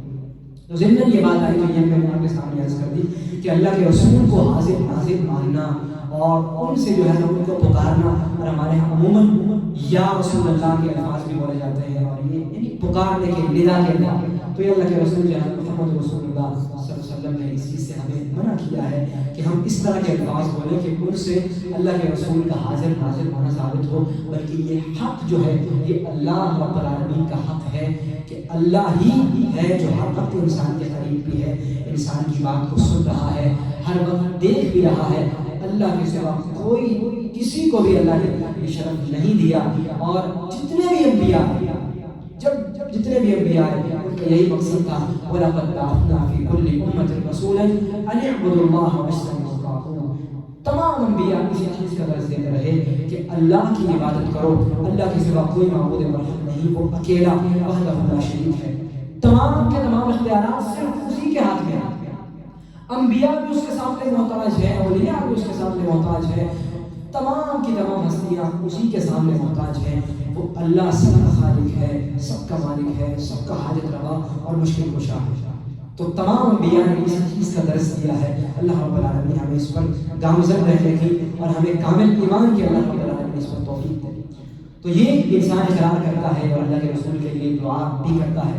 اس کے بعد السلام علینا، سلامتی ہو ہم پر، وعلی عباد اللہ الصالحین، اور ان لوگوں پر جو اللہ کے نیک بندے ہیں۔ یعنی انسان یہاں سے آیا تحیات للہ والصلوات والطیبات، اللہ میری قولی فعلی بدی عبادات آپ کے لیے ہے۔ السلام علیک ایھا النبی، اے نبی آپ پر سلامتی ہو، ورحمۃ اللہ وبرکاتہ، آپ پر اللہ کی رحمتیں ہوں، برکتیں ہوں۔ السلام علینا، سلامتی ہو ہم پر، وعلی عباد اللہ الصالحین، اور ان لوگوں پر جو اللہ کے نیک بندے ہیں، جو اللہ کے فرمانبردار بندے ہیں، جو اس پرفتن دور میں بھی اللہ کی نافرمانی سے بچتے ہیں۔ تو میرے محترم بھائیو، اس کے اندر بھی ایک بہت پیارا نقطہ ہے کہ جتنے بھی مسلمان، پوری دنیا میں جتنے بھی مسلمان نماز پڑھتے ہیں، وہ مسلمانوں کے لیے دعائیں کرتے ہیں، وہ اللہ کے نیک بندوں کے لیے دعائیں کرتے ہیں۔ صالحین کہتے ہیں جو اللہ کا فرمانبردار ہوتا ہے، جو اللہ کا نیک بندہ ہوتا ہے، جو اللہ کی بات کو تسلیم کرنے والا ہوتا ہے، جتنے بھی مسلمان دنیا میں نماز پڑھتے ہیں وہ اس کے لیے دعا کرتے ہیں، السلام علینا وعلی عباد اللہ الصالحین۔ اسی طرح انسان پھر اس کے بعد اقرار کرتا ہے، اشہد ان لا الہ الا اللہ وحدہ لا شریک لہ واشہد ان محمدا عبدہ ورسولہ، کہ میں گواہی دیتا ہوں کہ اللہ کے سوا کوئی معبود برحق نہیں، وہ اکیلا وحدہ لا شریک ہے، واشہد ان محمدا عبدہ ورسولہ، اور محمد صلی اللہ علیہ وسلم اللہ کے بندے اور اس کے رسول ہیں۔ اور یہ دعا پڑھنے کے بعد درود ابراہیم پڑھنے کا ہمیں حکم دیا گیا ہے کہ اللہم صلی علی محمد وعلی آل محمد، اے اللہ درود و سلامتی ہو محمد پر، وعلی آل محمد، اور آل محمد پر، کما صلیت علی ابراہیم، جس طرح تو نے اپنی رحمتیں کی، جس طرح تو نے اپنی برکتیں ابراہیم علیہ السلام پر کی، کما صلیت علی ابراہیم وعلی آل ابراہیم انک حمید مجید، اے اللہ تو بڑا ہی قابل تعریف، تو بڑی ہی تعریف والا اور بڑی ہی بڑائی والا۔ اور پھر اللہم بارک علی محمد وعلی آل محمد، اے اللہ برکتیں ہو محمد صلی اللہ علیہ وسلم پر اور آپ کی آل پر، کما بارکت علی ابراہیم وعلی آل ابراہیم، اس طرح آپ نے ابراہیم اور ان کی آل پر اپنی برکتیں اور اپنی رحمتیں فرمائی۔ انک حمید مجید، بے شک تو بڑا ہی قابل تعریف، بڑی تعریف والا اور بڑی بڑائی والا ہے اور بڑی عظمت اور شان والا ہے۔ تو یہاں پر ایک بہت عظیم بات میں آپ کے سامنے عرض کر دوں، عموماً ہمارے یہاں یہ بات پائی جاتی ہے کہ قرآن پاک کی آیت ہے ان اللہ وملائکتہ یصلون علی النبی یا ایھا الذین آمنوا صلوا علیہ وسلموا تسلیما، کہ بے شک اللہ اور اس کے فرشتے نبی کریم صلی اللہ علیہ وسلم پر درود بھیجتے ہیں۔ یا ایھا الذین آمنوا صلوا علیہ وسلموا تسلیما، اے ایمان والو آپ بھی کثرت سے اللہ کے رسول پر درود بھیجا کرو، ان کے لیے جو ہے ان پر درود بھیجا کرو۔ تو یہاں پر عموماً لوگ یہ بات کرتے نظر آتے ہیں کہ باقی تمام عبادات جو ہیں اس میں صرف بندے شامل ہیں اللہ کی عبادت میں، جتنی بھی عبادات ہیں، لیکن درود ایسی عبادت ہے جس میں اللہ بھی شامل ہے۔ اللہ بھی درود میں اسلام، یعنی درود کو انہوں نے عبادت کا نام دے دیا، حالانکہ درود عبادت نہیں ہے، درود جو ہے وہ دعا ہے اللہ کے رسول صلی اللہ علیہ وسلم کے لیے، رحمت کی برکتوں کی دعا ہے کہ اے اللہ وہ نبی جنہوں نے ہمارے لیے تکلیفیں برداشت کی، جنہوں نے ہم تک دین کو پہنچایا، جنہوں نے ہمیں دین سکھایا، طائف کی وادی میں پتھر دکھائے، تمام تکلیفیں برداشت کی، دل میں ایک درد لے کر کہ اللہ نے اپنی امت کو جہنم سے بچانا ہے، جنت میں لے کے جانا ہے۔ پوری زندگی اللہ کے رسول اسی بات کو لے کر ہر دکھ سہا، ہر تکلیف سہی، اور اتنی تکلیفیں اللہ کے رسول کی زندگی میں آئی کہ اتنی تکلیفیں کسی کی زندگی میں نہیں۔ اللہ رب العالمین نے اپنے نبی کو بہت زیادہ آزمایا، تو یہ اللہ رب العالمین نے ہمیں حکم دیا ہے کہ ہم اپنے نبی کے لیے دعا کریں، اللہم صلی علی محمد. تو درود دراصل یہ دعا ہے اللہ کے رسول کے لیے, اور جو بھی درود پاک پڑھتا ہے تو اللہ رب العالمین کی رحمتیں اس پر نازل ہوتی ہیں. 10 رحمتیں اللہ کے رسول کا فرمان ہے اس پر نازل ہوتی ہے. اللہ اس کے 10 گناہوں کو معاف فرما دیتے ہیں. اس کے نام اعمال میں 10 نیکیاں دی جاتی ہیں جو ایک مرتبہ درود پاک پڑھتا ہے. جو کثرت سے درود پاک پڑھتا ہے, اللہ کے رسول کا فرمان ہے کل قیامت کے دن اس کو میری شفاعت بھی نصیب ہوگی اور وہ جنت میں میرے قریب بھی ہوگا. جو کثرت سے مجھ پر درود پڑھتا ہے, میری امت کے لوگوں اور صحابہ کو اللہ کے رسول یہ بتلایا کرتے تھے اور انہیں سکھلایا کرتے تھے, میرے صحابہ دنیا میں تم قسمت والے ہو, تمہیں میری صحبت جو مل گئی ہے, میری جو ہے وہ تمہیں صحبت مل گئی ہے. اگر چاہتے ہو کہ جنت میں بھی تم میری صحبت کو حاصل کرو, جنت میں بھی میرا قرب حاصل کرو, تو کثرت سے درود پاک پڑھا کرو. اور یہ میسج, یہ پیغام اللہ کے رسول نے اپنی پوری امت کو دیا. قیامت تک آنے والی جتنی بھی امت ہے, اللہ کے رسول نے یہ پیغام دیا کہ جو بھی چاہتا ہے کہ وہ اللہ کے رسول کے ساتھ ہو جنت میں, اللہ کے رسول کی شفاعت اسے ملے, تو وہ کثرت سے درود پاک پڑھے. تو نماز میں ہم درود پاک پڑھتے ہیں. اس کے بعد اللہ کے رسول کا فرمان ہے, عموماً ہمارے ہاں یہ دعا پڑھی جاتی ہے, رب اجعلنی مقیم الصلاۃ ومن ذریتی ربنا وتقبل دعاء ربنا اغفر لي ولوالدي وللمؤمنين يوم يقوم الحساب. اور یہ پڑھنے کے بعد ہم سلام پھیر دیتے ہیں. لیکن اللہ کے رسول کا فرمان ہے کہ تشہد کے اندر جب بندہ درود پاک پڑھ لیتا ہے, اس کے بعد 4 چیزوں سے پناہ مانگنا واجب ہے. انسان کو چاہیے کہ وہ 4 چیزوں سے پناہ مانگے. پہلی چیز, اللہم انی اعوذ بک من عذاب القبر. اب یہاں سے سبحانک اللہم سے لے کر جب سے بندہ کھڑا ہوا تب سے لے کر اب تک اللہ کی تعریف, اللہ کی تحمید, اللہ کی بڑائی بیان ہو رہی ہے. اس کے بعد اللہ کے رسول صلی اللہ علیہ وسلم پہ درود پاک بھیجا. اب یہاں سے بندے کی گزارشات شروع ہو رہی ہیں. اب بندہ اللہ رب العالمین سے اپنی جو ہے وہ گزارشات کر رہا ہے, اللہم انی اعوذ بک من عذاب القبر. اے اللہ میں تیری پناہ میں آتا ہوں عذاب قبر سے, جو میری ہمیشہ کی زندگی میں داخل ہونے کا سب سے پہلا دروازہ ہے. سب سے پہلا کہ اگر میں اس سے کامیاب ہو گیا تو آگے تمام معاملات میرے آسان ہو جائیں گے, میرے تمام معاملات درست کر دیے جائیں گے. اگر میں قبر کے عذاب سے اور قبر کے اندر اگر میں کامیاب ہو گیا تو بندہ اللہ سے مانگ رہا ہے, اللہم انی اعوذ بک من عذاب القبر واعوذ بک من عذاب جہنم. اللہ جہنم سے تیری پناہ لیتا ہوں. واعوذ بک من فتنۃ المسیح الدجال. اللہ دجال کے فتنے سے تیری پناہ لیتا ہوں. یہ فتنہ بہت بڑا فتنہ ہے, دجال کا فتنہ, جو قرب قیامت جو ہے وہ قائم ہوگا قیامت کے قریب. اور یہ قیامت کی نشانیوں میں سے بہت بڑی نشانی ہے کہ دجال اس دنیا میں آئے گا. اور اللہ رب العالمین نے دجال کے فتنے کو بہت بڑا فتنہ قرار دیا ہے. تبھی ایک مومن کو ہر نماز میں یہ حکم ہے کہ وہ فتنہ دجال سے پناہ مانگے. ہر نماز دجال کے فتنے سے پناہ مانگے. کیوں؟ اس کا جواب بھی وہاں پہ, کیونکہ اللہ رب العالمین نے اسے ایسے اختیارات دیے ہوں گے کہ ایک کمزور ایمان والا شخص جو اس کو رب مار بیٹھے گا, ایسے اختیار اس کے پاس ہوگا, ایسے اختیار. آج ہمارے ہاں عموماً ہمارا کوئی معاملہ بھی حل کرتا ہے, ہماری کوئی پریشانی ہے, کوئی مصیبت ہے, کوئی بھی مسئلے کا حل ہمیں نکلوانا ہے, اگر ہم کسی کے پاس بھی گئے, اللہ کو چھوڑ کر کسی کے پاس بھی گئے اور اس کی دعا سے اور اس نے جو بھی کیا اگر وہ حل ہو گیا تو ہم اس کو پوچھنا شروع کر دیتے ہیں, اسی کو اپنا پیر و مرشد اور اس کو اپنا سب کچھ سمجھنا شروع کر دیتے ہیں. کیونکہ انسان کی کمزوری ہے کہ جو بھی اس کے معاملات کو درست کرے, جو بھی اس کے خواہش کے مطابق چلتا جائے, انسان کہتا ہے تو بس. تو اللہ نے دجال کو ایسی اختیارات دیے ہوں گے کہ وہ ایک کامل ایمان والا شخص ہی اس کے سامنے کھڑا ہو پائے گا اور اپنے کامل ایمان کا ثبوت دے گا کہ اللہ رب العالمین, اور وہ یہ دعویٰ کرے گا کہ میں رب ہوں, وہ رب ہونے کا دعویٰ کرے گا. ایک کامل ایمان شخص اس کے سامنے ڈٹ پائے گا اور وہ کہے گا کہ الرحمن علی العرش استویٰ, اللہ رب العالمین جو ہے وہ اپنے عرش پر مستوی ہے, تم جو ہے وہ رب نہیں ہو سکتے, تم چاہے جو مرضی کر دو. حتیٰ کہ اللہ کے رسول کا فرمان ہے اس کو اس قدر اختیار ہوگا کہ ابھی چاہے گا تو دن آ جائے گا, ابھی چاہے گا تو رات ہو جائے گی, تمام کے تمام اختیارات اس کے پاس موجود ہوں گے. اسی لیے اللہ کے رسول نے یہ حکم دیا ہے کہ درود پاک کے بعد 4 چیزوں سے پناہ مانگنا لازم ہے. اللہم انی اعوذ بک من عذاب القبر واعوذ بک من عذاب جہنم واعوذ بک من فتنۃ المسیح الدجال اور چوتھی چیز واعوذ بک من فتنۃ المحیا والممات. اللہ میں تجھ سے زندگی اور موت کی جو آزمائشیں ہیں ان سے میں تیری پناہ میں آتا ہوں. اللہ مجھے اپنی پناہ میں لے لے, مجھے آزمائشوں میں, مجھے امتحانات میں اللہ بچا لے تجھ سے.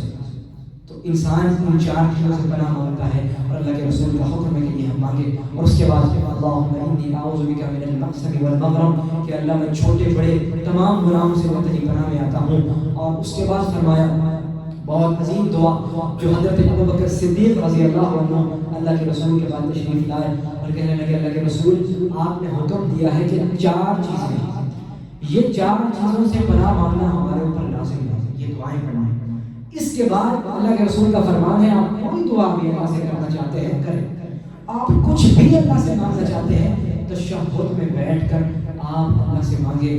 اور اللہ کے رسول جناب محمد رسول اللہ صلی اللہ علیہ وسلم جب نماز پڑھا کرتے تھے تو بڑا لمبا تشہد ہوتا تھا جس کے اندر اللہ رب العالمین سے دعائیں ہوتی تھی, اللہ رب العالمین سے ہم کلام ہوتے تھے اور اللہ سے اپنی فریادیں کرتے تھے. لیکن ہمارے ہاں عموماً نماز پڑھنے کے بعد دعا کی جاتی ہے, لیکن دعا کا جو وقت اللہ نے بتایا ہے وہ ہے کہ ہم تشہد میں دعائیں کریں. لیکن وہ عربی میں اگر انسان کو آتی ہے تو پھر تشہد میں ہونی چاہیے, اگر عربی میں دعائیں نہیں آتی تو نماز کے بعد بھی انسان دعا کر سکتا ہے, اس میں کوئی حرج نہیں. تو یہ چار چیزوں کی پناہ مانگنے کے بعد اب ہم کچھ بھی مانگ سکتے ہیں اللہ رب العالمین سے, جتنی بھی دعائیں ہم چاہتے ہیں, چاہے ہم گھنٹے کا تشہد کریں, جتنا بھی ہم اللہ رب العالمین کے سامنے بیٹھے رہیں. حضرت ابوبکر صدیق رضی اللہ عنہ اللہ کے رسول کے پاس تشریف لائے اور فرمایا اللہ کے رسول آپ نے یہ حکم دیا ہے کہ ہم ان چار چیزوں سے پناہ مانگیں, اس کے بعد بھی ہم کچھ اللہ سے دعا مانگ سکتے ہیں. تو آپ مجھے بتائیے میں کیا دعا مانگوں, مجھے دعا سکھائیے, مجھے بتائیے کہ مجھے کون سی دعا کرنی چاہیے. اللہ کے رسول نے حضرت ابوبکر صدیق رضی اللہ عنہ کو دعا سکھائی, وہ یہ تھی کہ اللہم انی ظلمت نفسی ظلما کثیرا کہ اللہ میں نے اپنی جان پر بہت زیادہ ظلم کیا, میں نے تیری بڑی نافرمانیاں کی ہے, میں نے تیری شریعت کو تیرے احکامات کو بڑا پامال کیا. اور ہم اپنی زندگیوں میں اگر غور کریں, اپنا محاسبہ کریں تو کئی مقامات ایسے نظر آتے ہیں جن میں ہم نے اللہ رب العالمین کی نافرمانیاں سرعام کی. تو یہاں پر بندہ یہ قرار کرتا ہے اللہم انی ظلمت نفسی ظلما کثیرا, اے میرے رب میں نے اپنی جان پر بڑا ظلم کیا. یہاں پر ایک بہت اہم نقطہ اور بھی سمجھنے والا ہے, وہ یہ ہے کہ ہم جب بھی اللہ کی نافرمانی کرتے ہیں, جب بھی اللہ کی نافرمانی کرتے ہیں, نقصان اللہ کی ذات کا بالکل نہیں ہے, نقصان ہمارا ہے. جیسا کہ اللہ کے رسول کا فرمان ہے پورے کی پوری انسانیت, پوری کی پوری دنیا اللہ رب العالمین کی نافرمان ہو جائے اور سرعام اللہ رب العالمین کی مخالفت کرے اور اللہ کے رسول صلی اللہ علیہ وسلم کی شریعت کی جاؤ پامالی کرے. اللہ فرماتے ہیں مجھے ان کی نافرمانی سے میری ذات میں, میری بڑائی میں, میری بادشاہت میں ایک ذرے کے برابر بھی کمی نہیں آتی. میں سب کو ختم کر کے, میں سب کو تباہ و برباد کر کے ایک اور قوم کے لے آؤں گا, وہ میری فرمانبرداری کریں. اور اگر ساری کی ساری انسانیت فرما بردار ہو جائے, اللہ رب العالمین کی عبادت کرنا شروع کر دے اور اللہ کے مطابق اپنی زندگی گزارنا شروع کر دے, اللہ فرماتے ہیں میری شان میں اور میری جو ہے جلال میں بالکل بھی اس سے زیادتی نہیں ہوتی, بلکہ دونوں ہی صورتوں میں فائدہ انسان کا ہے. اور قرآن نے بھی یہی بیان کیا ہے فَمَنِ اهْتَدَىٰ فَإِنَّمَا يَهْتَدِي لِنَفْسِهِ وَمَنْ ضَلَّ فَإِنَّمَا يُضِلُّ عَلَيْهَا. اگر ہدایت کا راستہ اختیار کرو گے جو قرآن نے بتایا ہے, جو اللہ کے رسول نے بتایا ہے, فائدہ تمہارا اپنا ہے, تم ہی ہو جو ہمیشہ کی کامیابی کو حاصل کر لو گے. اللہ رب العالمین کی ذات میں اس سے کوئی فائدہ نہیں ہوگا. اور من ضل فإنما يضل عليها, اگر جانتے بوجھتے ہوئے بھی اللہ رب العالمین کے اپنے رسولوں کو نازل کرنے کے باوجود بھی, کتابوں کو نازل کرنے کے باوجود بھی, بار بار اللہ کے سمجھانے کے باوجود بھی اگر گمراہی کا راستہ اختیار کرو گے تو نقصان تمہارا ہے, تم ہی ہمیشہ کے لیے تباہ و برباد ہو جاؤ گے, ہمیشہ کے لیے جہنم میں ڈال دیے جاؤ گے. اللہ کی ذات کا اس میں کوئی بھی نقصان نہیں ہوگا. تو بندہ اعتراف کرتا ہے اللہم انی ظلمت نفسی ظلما کثیرا کہ اللہ میں نے اپنی جان پر بڑے ظلم کیے ہیں, میں نے اپنا نقصان کیا ہے. ولا یغفر الذنوب الا انت, اللہ میرا تیرے سوا کوئی نہیں ہے, بخشش کے خزانے صرف تیرے ہاتھ میں ہیں, تو ہی مجھے بخش سکتا ہے، تو نے مجھے پیدا کیا ہے، تیرے حکم سے میرا ایک سانس نکلتا ہے اور میں نے تیرے حکم سے اس دنیا میں جانا ہے۔ وَلَا يَغْفِرُ الذُّنُوبَ إِلَّا أَنْتَ، اے اللہ تیرے سوا کوئی نہیں ہے جس سے مجھے امید ہو کہ وہ مجھے بخشوا دے گا، وہ مجھے یوں کر دے گا، وہ کہ اللہ تو ہی ہے، تو ہی بخش سکتا ہے، تو میں بخشا جاؤں گا، تیرے سوا کوئی نہیں۔ جب یہ دعا کرتا ہے اس کے بعد کہتا ہے وَلَا يَغْفِرُ الذُّنُوبَ إِلَّا أَنْتَ فَاغْفِرْ لِي مَغْفِرَةً مِّنْ عِندِكَ، اے اللہ مجھے معاف کر دے، مغفرت معاف کرنا، من عندك وارحمنی، مجھے معاف فرما اپنے رحمت سے، وارحمنی اور مجھ پر رحمت فرما، معاف فرمانے کے بعد مجھ پر رحمت فرما، انک انت الغفور الرحیم، بے شک تو بڑا بخشنے والا، تو بڑا مہربان اور الرحیم ہمیشہ رحم کرنے والا۔ الرحمن الرحیم کا ترجمہ ہم عموماً کرتے ہیں کہ بڑا مہربان